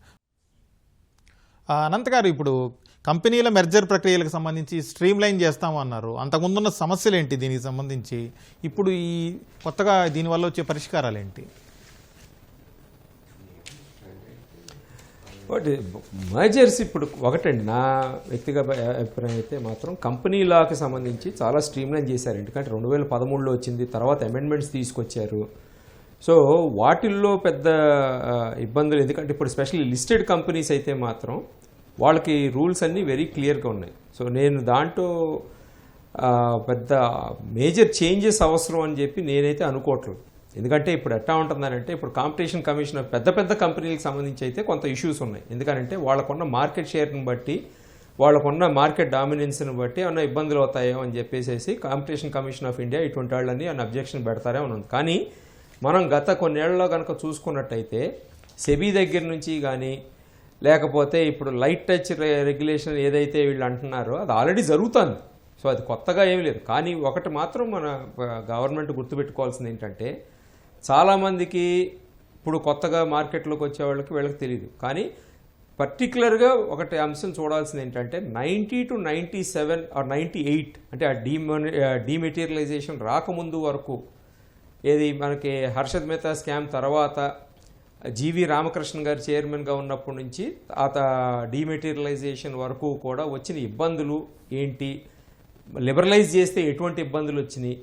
ఎందుకనంటే మనకి ఎంఎస్యూ స్కాండిల్స్ కానీ, లాస్ట్ వచ్చింది మనకి కేతన్ పారేఖ్ స్కామ్, ఆ తర్వాత స్కామ్లు అయితే లేవు. సో ఆ స్ట్రీమ్ లైన్ చేయడానికి పడిన ఇబ్బందులు రిజర్వ్ బ్యాంక్ ఆఫ్ ఇండియా కానీ, లేకపోతే సెబీ కానీ అది దృష్టిలో పెట్టుకోవాలి. అన్నీ డీరెగ్యులేట్ చేసేస్తామనంటే బాగానే ఉంది. డీరెగ్యులేట్ చేయడానికి అక్కడ రిజిడిటీ ఏముంది? ఇందాక వక్తలు చెప్పినట్టు ఆల్రెడీ కొంత డీక్రిమినలైజ్ చేస్తామన్నారు. అటువంటి మహా అయితే ఏంటంటే ఒక గ్రేస్ పీరియడ్ లాంటిది ఇచ్చింది. యాన్యువల్ రిజల్ట్స్ లాంటివి అయితే గ్రేస్ పీరియడ్ ఇవ్వడానికి బాగుండదు, మంచిది కాదు కానీ లిస్టెడ్ కంపెనీస్ వాటికి. బట్ కొంత వెసులుబాటు అయితే ఇచ్చి తర్వాత చేస్తే బాగుంటుంది. బట్ నాకైతే కంపెనీలలో వాళ్ళు ఇంకా చేయాల్సి, ఎందుకంటే స్ట్రీమ్ లైన్ అయితే జరిగిందండి. స్ట్రీమ్ లైన్ జరిగిన తర్వాత కొత్తగా మర్జర్స్ అండ్ ఎక్విజిషన్స్ ఇప్పుడు మనం చూసుకోవాల్సింది ప్రతి చోట కూడా ఏంటంటే, లిస్టెడ్ కంపెనీస్లో పెద్ద పెద్ద కంపెనీస్ మర్జ్ అయితే కన్జ్యూమర్ పాయింట్ ఆఫ్ వ్యూ ఏంటి? ఇప్పుడు ఫర్ ఎగ్జాంపుల్, ఎందుకంటే చాలా చోట్ల మనకి ప్రాక్టికల్గా జరిగేది ఏమవుతుందనంటే, చెప్పుకోకపోయినా ఒక కార్టెల్ లాగా ఫామ్ అవుతున్నాయి. దాని మూలన కన్జ్యూమర్కి ఇబ్బంది పడుతున్నాడు. కన్జ్యూమర్ ఇబ్బంది పడితే మళ్ళీ కన్జంప్షన్లోకి వస్తుంది, మళ్ళీ లార్జర్ ఎకానమీ ప్రాబ్లమ్స్ వస్తుంది. సో వాటిని బ్యాలెన్స్ చేయటం ఎట్టా అనేది చూసుకోవాలి. సో ఇప్పుడు మనం ఇన్ని కంపెనీస్ మర్జర్స్ చూసాం, వాళ్ళకి రేట్స్ అట్రాక్టివ్గా ఉండి జరుగుతూ ఉంటే ఆటోమేటిక్, లేకపోతే వాళ్ళకి మార్కెట్ ఎకానమీ కనుక ఆర్థిక పరంగా కనుక వాళ్ళకి ఉపయోగపడంగా ఉంటే వీళ్ళు మర్జర్స్కి వెళ్తారు. ఇప్పుడు అంబుజా సిమెంట్స్ని టేక్ ఓవర్ చేశారు, లేకపోతే ఏసీసీని టేక్ ఓవర్ చేశారు. దాంట్లో ఆ ప్రాబ్లమ్స్ రాలా, వాళ్ళకున్న రేట్స్ ఇప్పుడు రేపొద్దున, లేకపోతే ఇండియా సిమెంట్స్ లాంటివి కూడా వాళ్ళు టేక్ ఓవర్ చేస్తా అంటే ఎవరన్నా అక్కడ there is no issue. So నేను అనుకోవటం వాటిల్లో మేజర్ ఇష్యూస్ లాగా అయితే ఉన్నాయని నేనైతే అనుకోవట్లేదు. క్రిస్టలైజ్ అయిపోయినాయి, క్లియర్ కట్ రూల్స్ ఉన్నాయి. ఇంకా ఇంకా డీరెగ్యులేట్ చేసుకుంటూ వెళ్తూ ఉంటాయి. అందరూ బాగా మనకి ఎకనామిక్ సర్వేలో నేనైతే కొంచెం ఆశ్చర్యపోయాను. ఇంకా డీరెగ్యులేట్ చేయటం ఏంటి? దేని మీద డీరెగ్యులేట్ చేస్తారు? ప్రైసెస్ మీద చేస్తున్నారా? ఫుడ్ ప్రైసెస్ ఏమైనా రెగ్యులేట్ చేశారా? రెగ్యులేట్ చేస్తే మరి ఇప్పటికీ ఇంత ఎందుకు పెరుగుతున్నాయి? కార్టలైజేషన్ ఏమైనా ఆపగలిగారా? కార్టెల్ లేదంటున్నారు, బట్ ప్రాక్టికల్గా జరిగేది అందరికీ తెలుసు. సో అది ఎక్కడికి దారి తీస్తుంది? కాన్సిక్వెన్సెస్ కొన్ని ఏంటంటే, కావాలనుకున్న కాన్సిక్వెన్సెస్ జరిగితే బాగుంటాయి అనుకుని గవర్నమెంట్ చేసే ఉంటాయి. కొన్ని అన్ఇంటెండెడ్ కాన్సిక్వెన్సెస్ అంటాం. అంటే అనుకోకుండా జరిగే ఏంటి? రేపొద్దున ఇప్పుడు ఇంతమంది కోట్ల మంది వచ్చి స్టాక్ మార్కెట్లోకి వస్తున్నారు, అందరూ మ్యూచువల్ ఫండ్స్ ద్వారా రావట్లా, ఆల్రెడీ డెరివేటివ్స్లో రిస్క్ తీసుకుంటున్నారు. మొత్తం రెగ్యులేషన్స్ తీసేస్తే ఏంటి, లేకపోతే బాగా తగ్గిస్తే ఏంటి అనేది ఆలోచించుకోవాలి. సో ఇప్పుడు సిస్టమ్ స్టెబిలిటీకి ఇబ్బంది పడకుండా చూసుకుంటే మంచిదని నేను అనుకుంటున్నాను. కృష్ణారెడ్డి గారు, ఇప్పుడు మౌలిక సదుపాయాల అభివృద్ధికి సంబంధించి దేశవ్యాప్తంగా అన్ని రాష్ట్రాలు కలిపి 1,50,000 కోట్ల వడ్డీ లేని రుణాలు ఇస్తామని చెప్పి కూడా బడ్జెట్లో ప్రకటించారు. దీనివల్ల ఇన్ఫ్రా రంగంలో ఎలాంటి మార్పులు వచ్చే అవకాశం ఉంది? అంటే ఇన్ఫ్రా రంగం కేంద్ర ప్రభుత్వం మొదటి నుంచి కూడా ఇన్ఫ్రాస్ట్రక్చర్ బిల్డ్ చేయడంలో కీలక పాత్ర పోషిస్తుంది. అవన్నీ కూడా ఇవాళ ఫలితాలు ఇస్తున్నాయి. అంటే మనం రోడ్ నెట్వర్క్ చూసుకున్నా, రైల్ నెట్వర్క్ చూసుకున్నా, ఇప్పటి వరకు అంటే గత 70 సంవత్సరాలలో కూడా కొన్ని ప్రాంతాలు, అంటే భారతదేశంలో ఇటు నార్త్ ఈస్ట్ కావచ్చు, జమ్మూ కాశ్మీర్ కావచ్చు, ఇవన్నీ కూడా కొంత ఇండియాతో పూర్తిగా ట్రాన్స్పోర్టేషన్ కావచ్చు, ఎయిర్పోర్ట్లు, ఆ కనెక్టివిటీ లేని వాటిని చేయటం, అదేవిధంగా గ్రామీణ ప్రాంతాల నుంచి మండలాలకు కావచ్చు, లేదంటే మిగతా జిల్లా కేంద్రాలకు వెళ్ళడానికి రవాణా మార్గాలు కావచ్చు, వీటన్నిటిపైన కూడా చాలా కీలకంగా పాత్ర పోషించింది. దానికి కొనసాగింపుగానే ఇవాళ ఈ వచ్చే ఇన్ఫ్రా రంగంలో కూడా భారత ప్రభుత్వం మరింత ప్రోత్సాహాన్ని ఇచ్చే విధంగా చేస్తుంది. కాబట్టి గతంలో కూడా చెప్పారంటే ప్రభుత్వం ఈ మౌలిక వసతులతో పూర్తిగా ప్రయత్నం చేస్తున్నప్పుడు కూడా అవన్నీ నెరవేర్చాలి అంటే, ఎందుకంటే మనందరికీ తెలుసు భారతదేశంలో ఉన్నటువంటి జనాభాకి అవసరమైన ఇన్ఫ్రాస్ట్రక్చర్ని పూర్తి స్థాయిలో చేయాలంటే కేవలం ప్రభుత్వం యొక్క సహాయం కాదు, ఇటు ప్రైవేటు పీపీపీ మోడ్లో మరిన్ని అవకాశాలను, మరిన్ని ఇన్ఫ్రాస్ట్రక్చర్లో భాగస్వాములు అయితే అన్ని రకాలుగా పెరగడానికి ఆస్కారం ఉంటుంది. ఇవాళ మనం చూడొచ్చు ఎయిర్పోర్ట్ ట్రాఫిక్, ఎయిర్ ట్రాఫిక్ కూడా చాలా గణనీయంగా పెరిగింది, అఫోర్డబిలిటీ పెరిగింది. అదేవిధంగా వస్తు సేవలు అంటే ఇప్పుడు ఇవాళ ఒక వ్యవసాయదారుడు ఉత్పత్తి చేసిన ఉత్పత్తిని మార్కెట్లో కానీ అమ్ముకోవాలనుకున్నా కూడా ఈ ట్రాన్స్పోర్ట్కి, రోడ్డు రవాణా మార్గానికి ఇవన్నీ కూడా చాలా కీలకమైనవి. కాబట్టి వీటన్నిటిలో కూడా ఇప్పటివరకు ప్రభుత్వం చాలా కృషి చేసింది, వాటిని సక్సెస్ఫుల్గా ఇంప్లిమెంట్ చేయగలిగింది. కాబట్టి వీటిని మరింత స్కేల్ తీసుకురావడానికి చేసినటువంటి ప్రయత్నంగా చూడవచ్చు. ఇవి అంటే మనం ఇంకా ఎక్కువ అలొకేట్ చేస్తుంటే బాగుండేది, కానీ ఇప్పుడున్నటువంటి పరిస్థితుల్లో భారత ప్రభుత్వానికి ప్రజల యొక్క కొనుగోలు శక్తిని పెంచడానికి, లేదంటే ప్రజల చేతుల్లో ఆదాయాన్ని పంపించడానికి ఈ బడ్జెట్లో కీలకంగా మనకు ప్రాధాన్యత ఇవ్వడం జరిగింది. కాబట్టి అటు మహిళలకు ప్రోత్సాహ విషయంలో కావచ్చు, ఇటు చిన్న పారిశ్రామికవేత్తలకు విషయంలో కావచ్చు, అన్ని వర్గాల ప్రజలకు అంటే వేతన జీవులకు కావచ్చు, ప్రజల్లో ఆదాయాన్ని పెంపించడం కోసము కొంత సహాయాన్ని, సహకారాన్ని పెంపొందించే విధంగా ప్రయత్నాలు చేయడం ద్వారా కొంత ఇన్ఫ్రాస్ట్రక్చర్ ఉన్న విషయాలు ఇంకొంత అలొకేషన్స్ ఎక్కువ ఉన్నట్లయితే మరింత బాగుండేది అనేటువంటిది నా ఆలోచన. శశికుమార్ గారు, అలాగే ఇప్పుడు రూపాయి డాలర్తో పోలిస్తే చాలా పడిపోతూనే ఉంది కంటిన్యూగా. దీన్ని ఈ పరిస్థితి నుంచి బయటపడడానికి, రూపాయి విలువను నిలబెట్టుకోవడానికి కేంద్ర ప్రభుత్వం ఈ బడ్జెట్లో తీసుకున్న చర్యలు ఏ విధంగా ఉపయోగపడతాయంటారు? అంటే కొంత ఎక్స్పోర్ట్ ఇన్సెంటివ్స్ లాగా ప్రకటించినట్టు కనబడుతుంది కొన్ని ప్రాథమికంగా చూసినట్లయితే.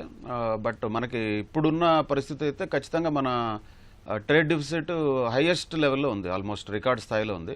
అంటే ఉదాహరణకు చెప్పాలంటే మన ఎగుమతులేమో చాలా తక్కువగా ఉన్నాయి, కంపారిటివ్లీ దిగుమతులేమో చాలా ఎక్కువగా ఉన్నాయి. దాంతో వచ్చినటువంటి డెఫిసిట్ అనే దానివల్ల మేజర్గా వస్తున్నటువంటి ప్రాబ్లం అబౌట్ ఈ కరెన్సీకి సంబంధించినటువంటి డివాల్యుయేషన్ ఆర్ తక్కువ ఉండటం మన వాల్యూ ఆఫ్ రూపీ అనేది. అండ్ దానిలో కొంత కవర్ అయ్యేటటువంటి భాగం ఏంటంటే రెమిటెన్సెస్ ఎక్కడైతే ఎన్ఆర్ఐస్ నుంచి వస్తాయో కొంత కవర్ అవుతున్నాయి. అలాగే ఇందాక వివేక్ గారు చెప్పినట్లు ఎఫ్ఐఎస్ కొంత ఇండియా నుంచి బయటకు వెళ్ళిపోవటం, ఫారిన్ ఇన్స్టిట్యూషనల్ ఇన్వెస్టర్స్, విదేశీ సంస్థాగత ఇన్వెస్టర్లు, దానివల్ల కూడా కొంత ప్రెజర్ ఖచ్చితంగా డాలర్ రూపీ వాల్యూ మీద పడుతున్నమాట వాస్తవం. బట్ ఇంకొక ట్రెండ్ ఆఫ్ ఎఫ్డిఐస్ మనం గమనించినా కూడా, ఫారెన్ డైరెక్ట్ ఇన్వెస్ట్మెంట్ కూడా అది డౌన్ ట్రెండ్లో ఉంది. అది కొంత ఖచ్చితంగా చెప్పాలంటే విపత్కర పరిణామం అనే చెప్పాలి, కొంత డేంజర్ సిగ్నల్స్నే చూపిస్తుంది. అంటే రకరకాల ఇండికేటర్స్ మనం చూసినట్లయితే ఫారెన్ డైరెక్ట్ ఇన్వెస్ట్మెంట్, విదేశీ ప్రత్యక్ష పెట్టుబడి ఏమో తగ్గుముఖంలో ఉంది. రెమిటెన్సెస్ వల్ల కొంత సేవ్ అవుతున్న మాట వాస్తవం. అంటే మన ఎన్ఆర్ఐస్ పంపించే డబ్బుల వల్ల కొంత సేవ్ అవుతున్న మాట వాస్తవం. కానీ ఎగుమతుల్లో కూడా కేవలం మనకి సర్వీస్ సెక్టర్కి సంబంధించిన సేవారంగం ఎగుమతులు మాత్రమే ఎక్కువగా ఉన్నాయి, కంపేర్ టు సర్ప్లస్లో ఉన్నాయి. మరి కమాడిటీస్కి సంబంధించి మాత్రం చాలా ఎక్కువ డెఫిసిట్ ఉంది. సో దీంతో మనకి రూపీ మీద ప్రెజర్ ఎక్కువ పడుతుంది కంపేర్డ్ విత్ డాలర్. దానికి కొత్తగా మనకు వచ్చేటటువంటి పెట్టుబడులు, ఒకవేళ ఇందాక వివేక్ గారు చెప్పినట్లు ఇన్సూరెన్స్ సెక్టర్లో కనుక ఆ రిమైనింగ్ 26% ఆఫ్ స్టేక్ని కొనుక్కోవడానికి ఒకవేళ కనుక అన్ని లక్షల కోట్ల రూపాయల పెట్టుబడులు వస్తే, ఆ పెట్టుబడులు అలాంటివి ఏమన్నా కొత్త పెట్టుబడులు రావడం వల్ల కొంత ఏమైనా స్టెబిలైజ్ అవ్వచ్చు. బట్ అది అంత మేజర్గా ఉండకపోవచ్చు, కానీ బట్ డెఫినెట్లీ కొంత హెల్ప్ అయితే అవుతుంది. But at the same time స్పెసిఫిక్గా దానికి సంబంధించినటువంటి చర్యలు యాజ్ ఇట్ ఈస్గా చెప్పాలంటే కేవలం ఎగుమతులకు సంబంధించిన కొన్ని ప్రోత్సాహకాలు ప్రకటించడం, దట్టు ఎంఎస్ఎంఈ సెక్టర్కి ప్రకటించిన ప్రోత్సాహకాల్లో కూడా స్పెసిఫిక్గా కొంత ఎగుమతులకు సంబంధించి దానికి సంబంధించిన రిఫరెన్స్ ఉండడం అనేది మాత్రమే మనకు కనబడుతుంది. అదర్వైజ్ పెద్ద మేజర్గా స్పెసిఫిక్ అనౌన్స్మెంట్స్ అయితే డీటెయిల్డ్గా చూస్తే ఏమైనా తెలుస్తుంది, కానీ ప్రస్తుతానికైతే ఏం కనబడట్లేదు. నా టాప్ ఆఫ్ ఇట్ ఇంకొన్ని పాయింట్స్ బికాస్ ఆఫ్ డాలర్కి సంబంధించిన పాయింట్ కూడా మనకి వచ్చింది కాబట్టి, and on top of it ఇన్ఫ్రాస్ట్రక్చర్కి సంబంధించిన పాయింట్ కూడా వచ్చింది కాబట్టి, సో ఇన్ఫ్రాస్ట్రక్చర్కి సంబంధించి ఖచ్చితంగా గణనీయమైన వృద్ధి ఉన్నమాట వాస్తవం, అందులో ఏం డౌట్ లేదు. కాకపోతే దానికి కూడా ఒక లిమిట్ ఉంటుంది, దానికి కూడా ఒక బ్యాలెన్స్ అనేది ఉండాలి. ఉదాహరణకి ఇప్పుడు మనకి ఇండియాలో చాలా ఎయిర్పోర్ట్లు ఉన్నాయి, వాటిల్లో కూడా చాలా ఎయిర్పోర్ట్స్ నిజంగా ఆపరేటింగ్ లేవు. సో ఆ ఆపరేటింగ్గా లేని ఎయిర్పోర్ట్స్ ఒక రకంగా చెప్పాలంటే డెడ్ ఇన్వెస్ట్మెంట్ కింద లెక్కే.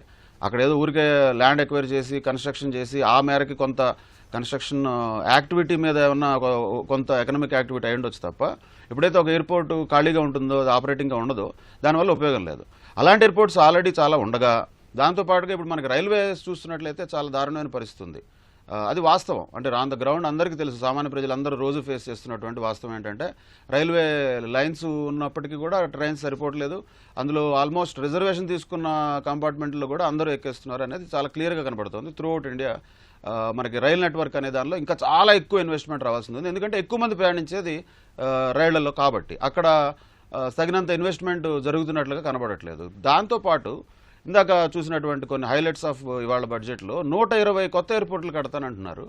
ఇది కొంచెం హాస్యాస్పదంగా ఉంది. ఎందుకంటే ఉన్న ఎయిర్పోర్ట్లే చాలా ఆపరేటింగ్గా లేవు, మళ్ళీ కొత్త 120 ఎయిర్పోర్ట్లు కట్టి ఏం చేస్తారు? ఎయిర్పోర్ట్లు కట్టడం ఒకటే సరిపోదు కదా, అవి ఆపరేటింగ్గా ఉండాలి, ప్రజలకు అందుబాటులో ఉండాలి. అందుబాటులో అందరికీ అన్ని సమయాల్లో ఉంటాయంటే ఖచ్చితంగా ఉండవు, ఎందుకంటే అది డిమాండ్ సప్లై మీద అయ్యేటటువంటి ఫీల్డ్ అది. అంతెందుకు మనకి కుంభమేళాకి వెళ్దాం అనుకున్నటువంటి వాళ్ళకి 70,000 కూడా ఉంది టికెట్, రిటర్న్ టికెట్ చాలా మందికి 70,000 80,000 ఉంది. అంటే కేవలం ఎవరైతే ఎఫోర్డ్ చేయగలరో వాళ్ళే వెళ్ళగలిగేటట్టు ఉంటుంది. ఎందుకంటే ఎప్పుడైనా డిమాండ్ ఉన్నప్పుడు న్యాచురల్గా ప్రైస్ పెరుగుతుంది, one it is a open market. So అందరికి అంత అందుబాటులోకి ఎయిర్పోర్ట్లు వచ్చేసినటువంటి పరిస్థితి లేదు. ఆల్రెడీ ఉన్న ఎయిర్పోర్ట్లు కూడా చాలా ఇనాపరేటివ్గా ఉన్న ఎయిర్పోర్ట్స్ ఉన్నాయి. ఇందులో ఇంకొక 120 ఎయిర్పోర్ట్లు కొత్తగా డెవలప్ చేస్తానంటే మనకు చూడటానికి ఇన్ఫ్రాస్ట్రక్చర్ డెవలప్మెంట్ లాగా పైకి కనపడుతుంది, కానీ దానివల్ల నిజంగా వచ్చేటటువంటి ఉపయోగం ప్రజలకి ఏంటి, ఓవరాల్గా మనకి ఎకానమీకి వచ్చేటటువంటి ఉపయోగం ఏంటంటే ఆ కన్స్ట్రక్షన్ వరకే ఉపయోగం ఉంటుంది. మళ్ళీ ఎలాగో కన్స్ట్రక్షన్ చేసిన తర్వాత మళ్ళీ ఎవరో ఒకరికి దాన్ని పీపీపీ మోడల్లో మెయింటెనెన్స్కి ఇచ్చేస్తున్నారు దాన్ని. అంటే కట్టడం మాత్రం ప్రభుత్వం చేస్తుంది, అంటే expenditure is public expenditure, revenue మాత్రం ప్రైవేట్ వాళ్ళకి వెళ్ళేటట్లు ఇలాంటి మోడల్ అనేది ఖచ్చితంగా కరెక్ట్ కాదు. ఇంకొక 120 ఎయిర్పోర్ట్లు కట్టడం కూడా మళ్ళీ ఇంకెవరికో దాన్ని కట్టబెట్టడానికి గనక ఇట్లా కట్టుకుంటూ పోయినట్లయితే ప్రజల డబ్బుని ఎయిర్పోర్ట్లు పాలు చేసినట్టు అనుకోవాల్సి వస్తుంది. అది ఇన్ఫ్రాస్ట్రక్చర్ డెవలప్మెంట్ అని అనడానికి ఉండదు. అది కొంత అంత మరీ పూర్తిగా యాక్సెప్ట్ చేయాల్సిందే కాదు. అందులో సెలెక్టివ్గా కొన్ని అవసరమైన ఎయిర్పోర్ట్లు ఖచ్చితంగా కట్టచ్చు, తప్పలేదు. బట్ ఒక నెంబర్ పెట్టుకుని లేకపోతే ఎక్కువ ఎయిర్పోర్ట్లు ఉంటేనే అది ఒక as if it is indicator of development అని అనుకోవడం కరెక్ట్ కాదు. And on top of it మనకు ఆల్రెడీ ఉన్న పెండింగ్ ప్రాజెక్టులు కూడా చూస్తూనే ఉన్నాం, ట్రైన్ నెట్వర్క్లో ఉన్న ప్రాబ్లమ్స్ చూస్తూనే ఉన్నాం. బుల్లెట్ ట్రైన్ అని ఎప్పుడో అన్నారు, ఇంతవరకు బుల్లెట్ ట్రైన్ ఏమైంది ఎవరికి తెలియదు. ఇట్లాంటి ప్రాజెక్ట్స్ ఆల్రెడీ ఉన్న వాటిని కంప్లీట్ చేసి వాటిని కొంత ఎక్కువ లైమ్ లైట్లోకి తీసుకొచ్చి వాటిని లైన్లోకి తీసుకొచ్చి ఇన్ ద సెన్స్ యాక్చువల్ ఇంప్లిమెంటేషన్లోకి తీసుకొస్తే బెటర్గా ఉంటుంది. ఈ పెద్ద అనౌన్స్మెంట్లు చేసి 120 ఎయిర్పోర్ట్లు కొడతాం, లేకపోతే ఇన్ని లక్షల కోట్లు దీని మీద ఖర్చు పెడతామని అనౌన్స్మెంట్లు కాకుండా ఆన్ ద గ్రౌండ్ ఇవి కనుక ల్యాండ్ అయితే బాగుంటుంది అనేది నా ఉద్దేశం.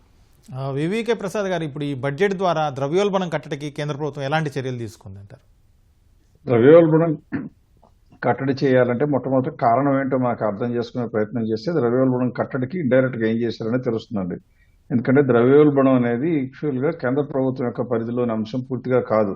అంటే కొద్ది గొప్ప సరుకులు కనుక అన్రీజనబుల్గా పెరిగితే డిమాండ్ అండ్ సప్లైని మ్యాచ్ చేయడానికి ట్రై చేయాలి. కానీ డిమాండ్ బాగా పెరిగిపోయి సప్లై పెరగకపోయినా, లేక సప్లై బాగా తగ్గిపోయి డిమాండ్ అలాగే ఉన్నా వచ్చే ఇన్ఫ్లేషన్ని కేంద్ర ప్రభుత్వం ఖర్చు ఆపాలంటే ఇంపోర్ట్ చేసుకోవాల్సి వస్తుంది. అందువల్ల బడ్జెట్ పరంగా ఎప్పుడు ఆ ద్రవ్యోల్బణానికి పెద్దగా పెద్దపీట వేసే అవకాశం ఉండదు. అది రిజర్వ్ బ్యాంక్ పరిధిలోకి వస్తుంది. అంటే మానిటరీ పాలసీస్ ప్రకారం వాళ్ళు మార్చుకుని మానిటరీ సప్లై పెంచుతారు. అంటే ఎప్పుడూ కూడా భారతదేశంలో కనుక డబ్బు ఎక్కువగా ప్రింట్ చేయబడినా, సప్లై చేయబడినా ఎక్కువ డబ్బు ఉన్న పరిమితమైన వస్తువుల్ని చేస్తుంది కాబట్టి ఇన్ఫ్లేషన్ వస్తుంది. సో ఇన్ఫ్లేషన్ తగ్గాలి అంటే ఏం చేయాలి? ప్రజల చేతుల్లో ఉండే డబ్బును తగ్గించాలి అంటే ఏం చేయవలసి వస్తుంది?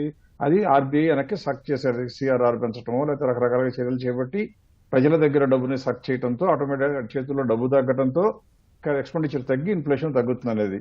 కాబట్టి బడ్జెట్ పరంగా అది ఏమి ఎక్స్ట్రా చర్యలు తీసుకుంటారని చెప్పే కన్నా సప్లై సైడ్ పెంచడం, అంటే ఎప్పుడు కూడా సప్లై సైడ్ పెంచాలి అంటే ఏం జరుగుతుంది? భారతదేశంలో ఉండే ఇన్ఫ్లేషన్లో ఎక్కువ సింహభాగం ఎప్పుడు ఫుడ్ ఇన్ఫ్లేషన్. ఎందుకంటే జనాభా ఎక్కువ కాబట్టి, మన ఫుడ్ కన్సంప్షన్ ఎక్కువ కాబట్టి, ఫుడ్ కనుక 5% పెరిగితే దాని యొక్క ఇంపాక్ట్ ప్రొఫౌండ్గా ఉంటుంది ఇండియాలో ఇన్ఫ్లేషన్ మీద.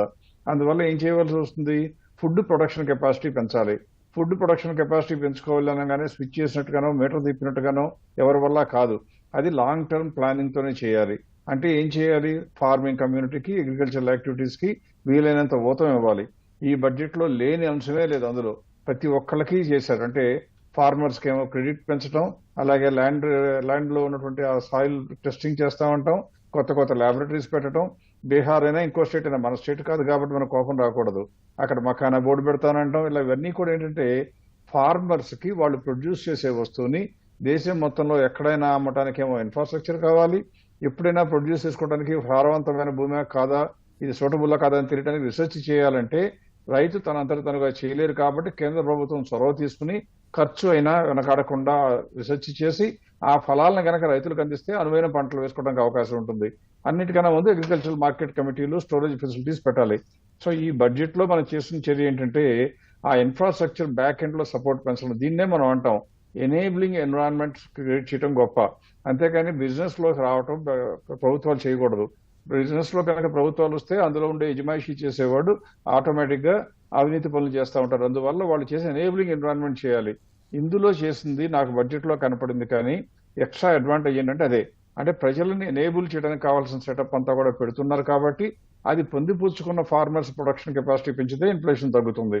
ఇకపోతే లేనిది ఏంటి, వర్షాలు కురిపించలేము. కాబట్టి వర్షాలు కనుక రాకపోతే ఆటోమేటిక్ గా మళ్ళీ ఇన్ఫ్లేషన్ వస్తుంది. అలాంటప్పుడు ఏం చేయాలి, ఆ యొక్క ఫారిన్ కరెన్సీని కనుక రిజర్వ్స్ ని ఓపెన్ చేసి వాడుకుని ఇంపోర్ట్ చేసుకోవాలి. ఎడిబుల్ ఆయిల్ మనకి అందరికీ తెలిసింది, క్రూడ్ ఆయిల్ గురించి ఎక్కువ మాట్లాడుతూ ఉంటాం. ఇప్పుడు క్రూడ్ ఆయిల్ చేసుకోవడం మూలంగా డాలర్ వాల్యూ పెరుగుతుందంటాం.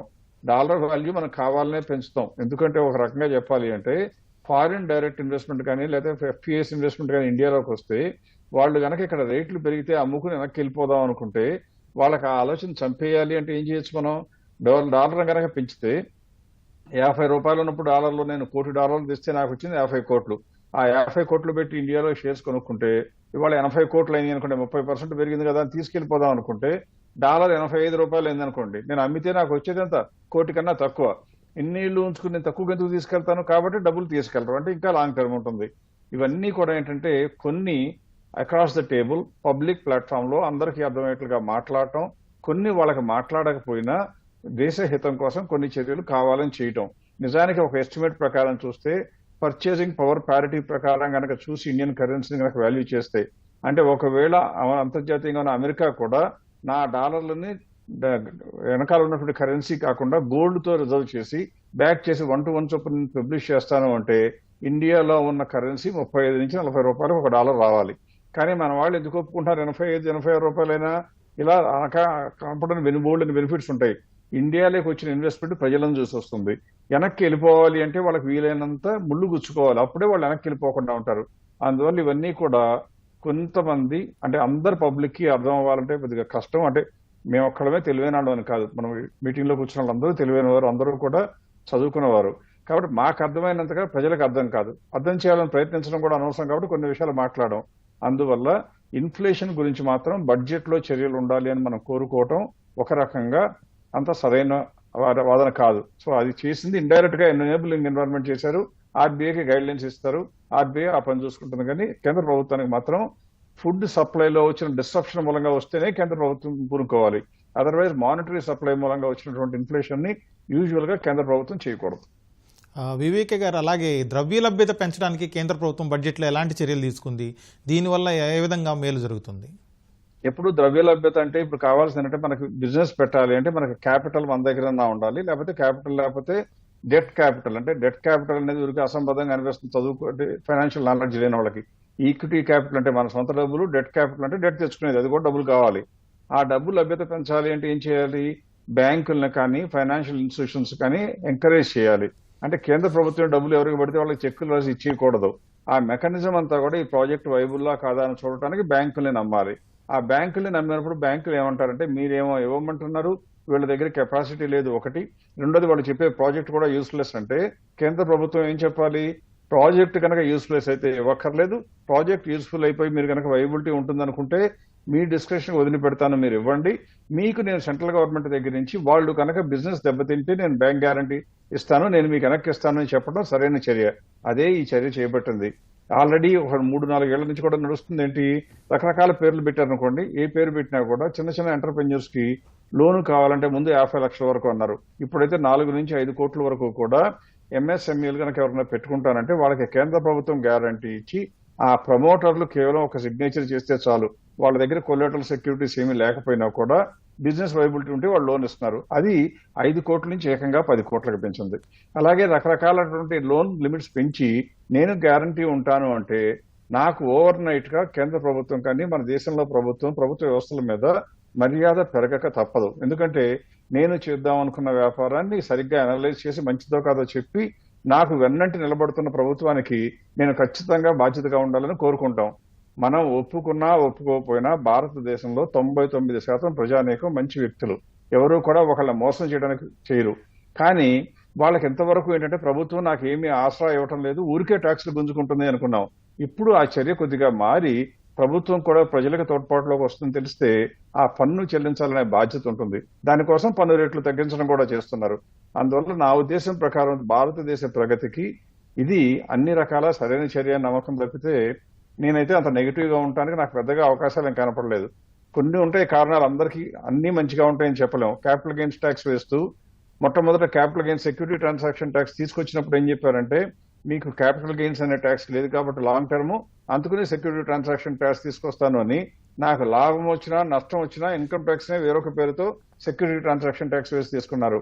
తర్వాత ఏం చేశారు, నెమ్మదిగా క్యాపిటల్ గెయిన్స్ తీసుకొచ్చారు. మళ్ళీ తర్వాత ఏం చేశారు, ఇంకొద్దిగా క్యాపిటల్ గెయిన్స్ పెంచారు.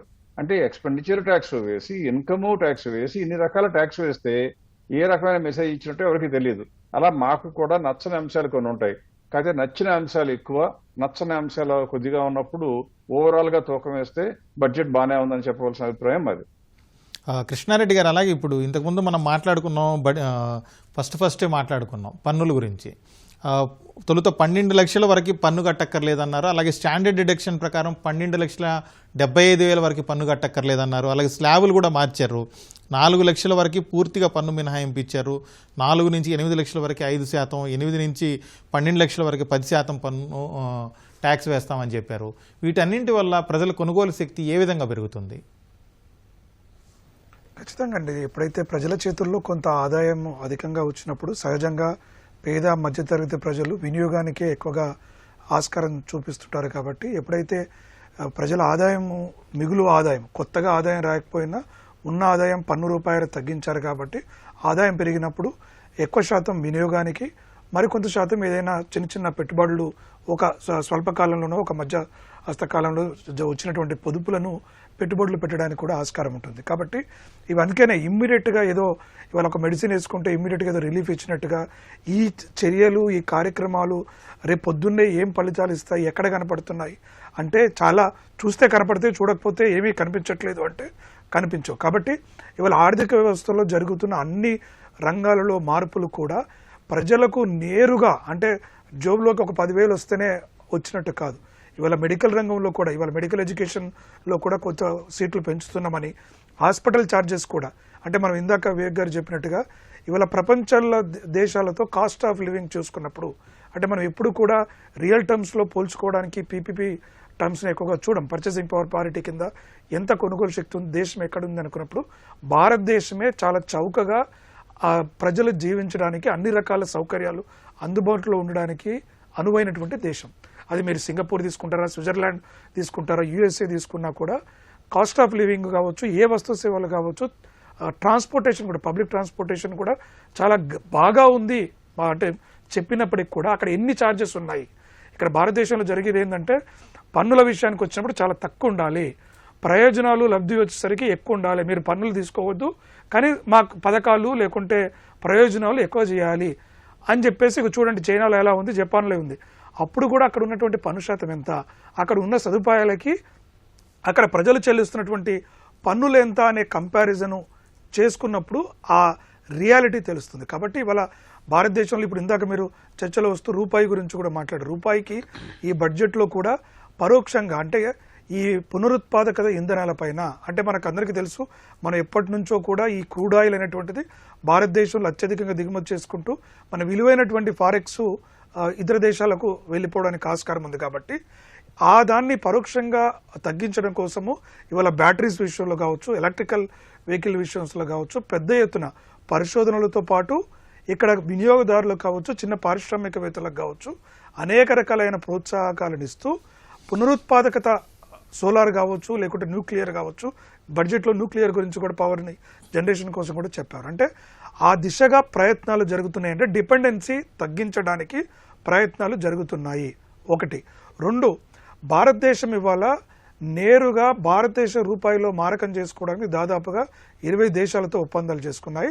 దాంట్లో రష్యా కూడా వెస్ట్రో అకౌంట్స్ ఓపెన్ చేసి భారత్కు అవసరమైనటువంటి వస్తువులను అక్కడి నుంచి దిగుమతి చేసుకుని రూపాయలు చెల్లింపులు రష్యా కూడా ఇక్కడ చేసుకోవడానికి ఇలా అనేక చర్యలు జరుగుతున్నాయి. మనం గతంలో కూడా చూసాం, ఒక దేశ కరెన్సీని డివాల్యూ చేస్తూ చైనా కూడా చాలా సందర్భాలలో అఫీషియల్గా డివాల్యూ చేయలేక అన్అఫీషియల్గా డివాల్యూ చేసిన సందర్భాలు చాలా ఉన్నాయి. అంటే వారి విలువను వారి యొక్క కరెన్సీ విలువను తగ్గిస్తూ అంతర్జాతీయ మార్కెట్లో వారి యొక్క ప్రాధాన్యాన్ని పెంచుకోవడానికి వారి వస్తు సేవలను ప్రపంచ దేశాల్లో చాలా చౌకగా అందిపుచ్చే విధంగా చేయడానికి గతంలో కూడా ప్రయత్నాలు జరిగాయి.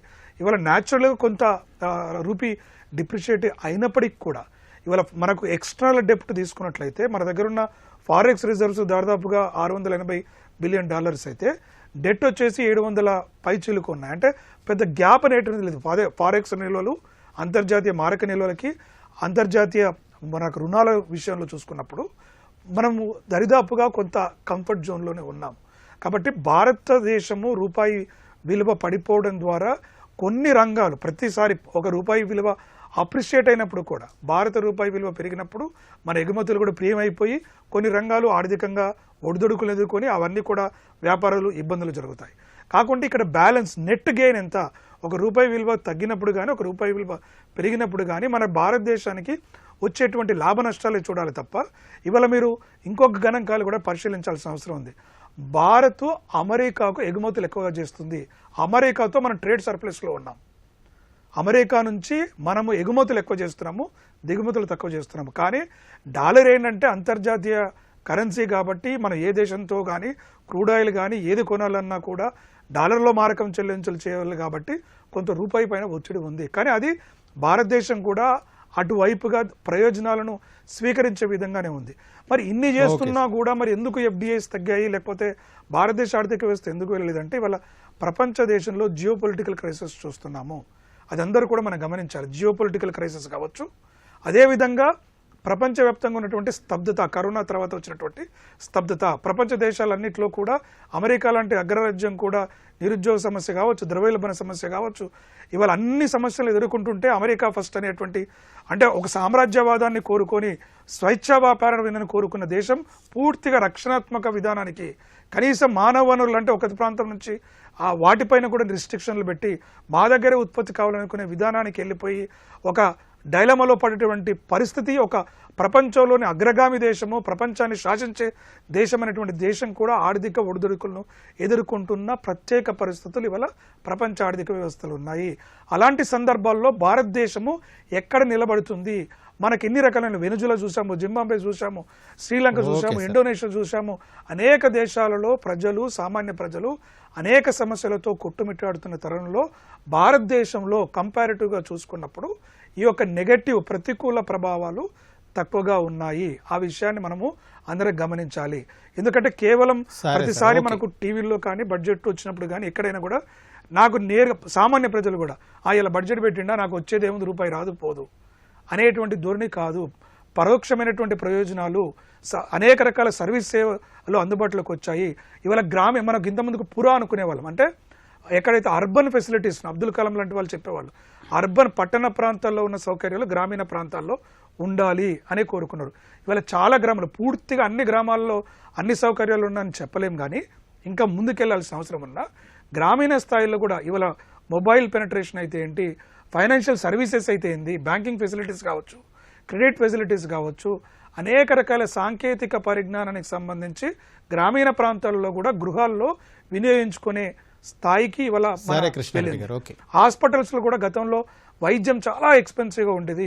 అనేక రకాల వాటికి అసలు నివారణ లేకపోయేది. అలాంటి రోగాలు వస్తే చనిపోయేటువంటి పరిస్థితుల్లో ఇవాళ భారతదేశం చాలా గణనీయమైన స్థితిలో ఉంది. కాబట్టి ఇంకా అందరూ కలిసి సమిష్టిగా ప్రత్యామ్నాయాన్ని చూపించాలి. అంటే ఒక రంగాన్ని టార్గెట్ చేసి ఇక్కడ ఇంకెక్కువ నిధులు పెంచాలన్నప్పుడు ఈ రంగానికి నిధులు పెంచితే ఏ రంగానికి నిధులు తగ్గించాలి, ప్రత్యామ్నాయ బడ్జెట్లను కూడా చూపించాలి. ప్రతిపక్ష పార్టీలైనా లేకుంటే అంటే ఎవరున్నా ఈ పార్టీ ఆ పార్టీ అని కాదు, ఎప్పుడైనా ఒక కన్స్ట్రక్టివ్గా మీరు చేసిన యుఓఈ అలొకేషన్ల ద్వారా, లేకుంటే మీరు గతంలో పెట్టిన బడ్జెట్లో ప్రకటనలు చేసి పూర్తి చేయకుండా ఉన్నప్పుడు ఇలాంటి ప్రతిపాదనలు అన్ని రంగాలను సమ్మిళితంగా చేసే ప్రత్యామ్నాయ పూర్తి స్థాయి సరే చేసి కృష్ణారెడ్డి గారు, ఓకేనండి. చెప్పినప్పుడు దానికి ప్రయోజనం ఉంటుంది తప్ప ఒక్కొక్క అంశాన్ని తీసుకొని, ఒక మైనర్ అంశాన్ని తీసుకొని దాన్ని వేలెత్తి చూపి చిన్న చూపుడు చేసే ప్రయత్నం ద్వారా ప్రయోజనం కన్నా కీడే జరుగుతుంది సమాజానికి. అనంత్ గారు, అలాగే ఇప్పుడు 20,000 కోట్లతోటి నేషనల్ న్యూక్లియర్ మిషన్ తీసుకొస్తున్నాం, ఎనర్జీ మిషన్ తీసుకొస్తున్నామని చెప్పి కేంద్ర ప్రభుత్వం చెప్పింది. 2030 నాటికి 4 చిన్న మధ్యస్థాయి రియాక్టర్లు ఏర్పాటు చేస్తామన్నారు. ఇది దేశానికి సంబంధించి ఎలా ప్రయోజనకరంగా ఉంటుంది? ఒకటండి, పవర్ సెక్టర్లో రిఫార్మ్స్ అనేది రావాలి. పవర్ అనేది మనకి ఎక్కువ కావాలి. ఎలక్ట్రిసిటీ అనేది ఎప్పుడు వాడుతూ ఉంటుంది. ఆర్థిక వ్యవస్థ పెరుగుతూ ఉన్న కొద్దికి ఎప్పుడు కూడా ఏంటంటే పవర్ నీడ్స్ పెరుగుతూ ఉంటాయి, అవసరాలు పెరుగుతాయి. ఎందుకంటే ఇప్పటికీ కొన్ని ప్రాంతాల్లో మనకి బేసిక్ ఇప్పుడు ఎలక్ట్రిఫికేషన్ జరిగింది అని అంటే ఒక డెఫినేషన్ చూసుకున్నట్టయితే తెలుస్తుంది. అంటే మన దేశం చాలా గొప్ప, ఇట్టా పెరుగుతుంది అట్టా పెరుగుతుంది, ఎన్ని 10 ఏళ్ల నుంచి ఇంటానే ఉన్నాంలే కానివ్వండి, అది కాదు. అక్కడ ఎలక్ట్రిఫికేషన్ అంటే ఏంటంటే మనకున్న గవర్నమెంట్కి ఉన్న డెఫినేషన్ 100% ఇళ్లకి ఎలక్ట్రిసిటీ ఇవ్వటం కాదండి. 100% ఆఫ్ ద విలేజ్ ఎలక్ట్రిఫికేషన్, ఒక ఊరు ఎలక్ట్రిఫికేషన్ జరిగిందంటే common area places, street lighting కానీ లేకపోతే పబ్లిక్ బిల్డింగ్స్ కానీ ఎలక్ట్రిసిటీ ఇవ్వటం, ఆ క్రైటీరియా మీట్ అయితే అట్లా కొన్నిళ్ళకి. అంతేగాని ఇప్పుడు ఒక ఊళ్ళో గ్రామ పంచాయతీ ఆఫీసు లేకపోతే ఇంకోటి 4 గవర్నమెంట్ బిల్డింగ్లు ఉన్నాయి, వీధి లైట్లు ఉన్నాయి, అట్లాగే మనకి గుడి ఇటువంటివి ఉంటాయి, ప్లేసెస్ ఆఫ్ వర్షిప్ అనుకోండి, గుళ్ళో కానీ ప్లేసెస్ ఆఫ్ వర్షిప్స్లో కానీ లేకపోతే ప్రైవేట్ ఇళ్ళు ఉంటాయి, షాప్స్ అండ్ ఎస్టాబ్లిష్మెంట్స్ ఉంటాయి. ఇట్లా ఒక 1000 ఎస్టాబ్లిష్మెంట్స్ ఉంటే ఆ 1000 ఎస్టాబ్లిష్మెంట్స్కి కరెంట్ ఇస్తేనే మనకి ఊరంతా ఎలక్ట్రిఫై అయిపోయిందని కాదు.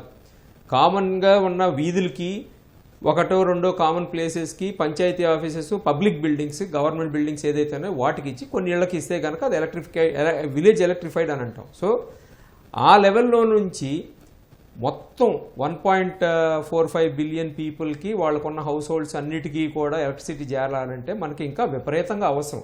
కరెంట్ అనేది అవసరం, ఎలక్ట్రిసిటీ అవసరం. మనకు వచ్చిన సమస్య ఏంటంటే ఒకవైపు క్లైమేట్ చేంజ్, ఇంకోవైపు పొల్యూషన్, ఇంకోవైపు ఏంటంటే మనకు ఆయిల్ షార్టేజెస్, ఈ క్రూడ్ ఆయిల్ అనేది మనకు లేదు. కాబట్టి కంపల్సరీగా ఆల్టర్నేట్ సోర్సెస్ ఆఫ్ పవర్ రావాలి. ఆల్టర్నేట్ సోర్సెస్ ఆఫ్ పవర్లు ఇప్పుడు ఈ బడ్జెట్లో చూసుకున్నట్టయితే క్లీన్ ఎనర్జీ మీద ఫోకస్ అని అన్నారు. దాంట్లో ఒక క్లీన్ ఎనర్జీ ఫోకస్ అనేది న్యూక్లియర్ది పెట్టారు. 2030 అనేది అది కరెక్టేనండి, ఎందుకంటే దాంట్లో పెద్ద ఇది లేదు. ఎందుకనంటే ఇప్పుడు ఒక పవర్ ప్లాంట్ కట్టాలంటే, మామూలు థర్మల్ పవర్ ప్లాంట్ కట్టాలంటే 3 ఏళ్ళు 4 ఏళ్ళు పడుతుంది. న్యూక్లియర్ పెట్టాలంటే కూడా దాదాపు అంతే పడుతుంది. కానీ ఇక్కడ ఎట్టా వస్తుందంటే మనకి ఈ డీరెగ్యులేషను లేకపోతే మనకి ఇవన్నీ మార్పులు చేర్పులు లేకపోతే లైట్ టచ్ అనేటప్పుడు కల్లా ఇది మనకి జిఎస్టీలో రేషనలైజేషన్ లాంటి భయం అనేది నాకు ఉంటుందండి.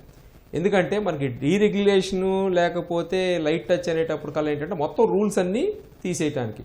న్యూక్లియర్ లాంటి అట్టా కాదు, చెర్నోబిల్లో జరిగిన చేంజెస్ ఏంటని మనం చూసాం. సో న్యూక్లియర్ లాంటి వాటికి ఏంటంటే ఇంకా జాగ్రత్తలు ఎక్కువ ఉండాలి. ఇప్పుడు ఆవిడ ఫైనాన్స్ మినిస్టర్ గారు ఏంటంటే న్యూక్లియర్ పవర్ ప్లాంట్ అని చెబుతా కూడా ఈ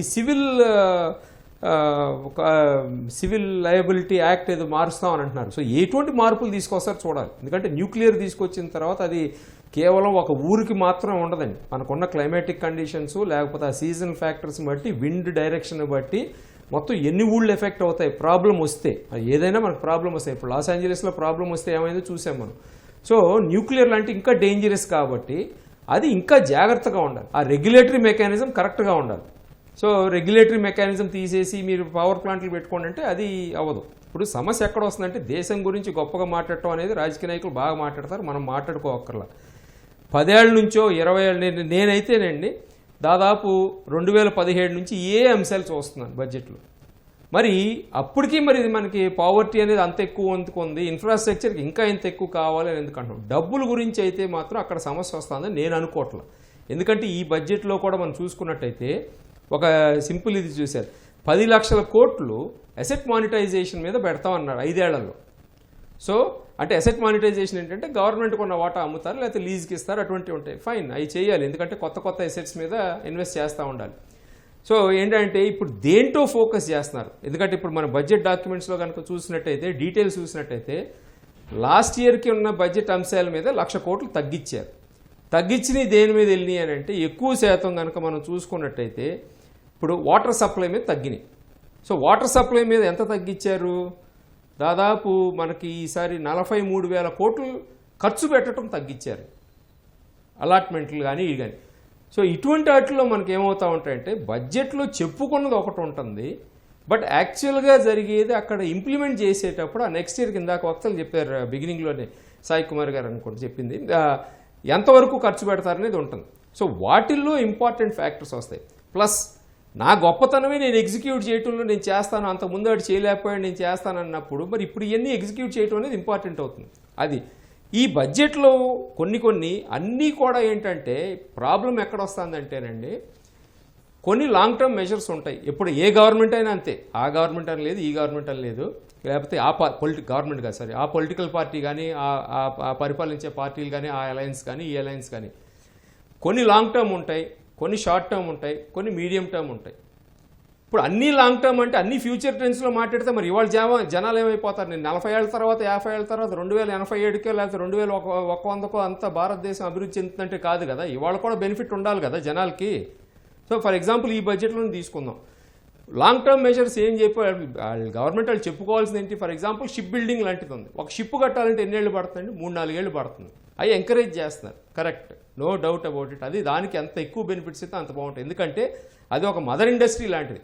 అది సంతోషం ఏంటంటే 10 ఏళ్ల తర్వాత 11వ బడ్జెట్లో వెలిగిందనేది మనకు బాగా సంతోషించాల్సింది. ఇది చేయాల్సిన 5 ఏళ్ల క్రితం చేస్తే దాని పరిణామాలు, దానికి వచ్చిన లాభాలు ఏంటనేది ఇవాళ చూస్తాం.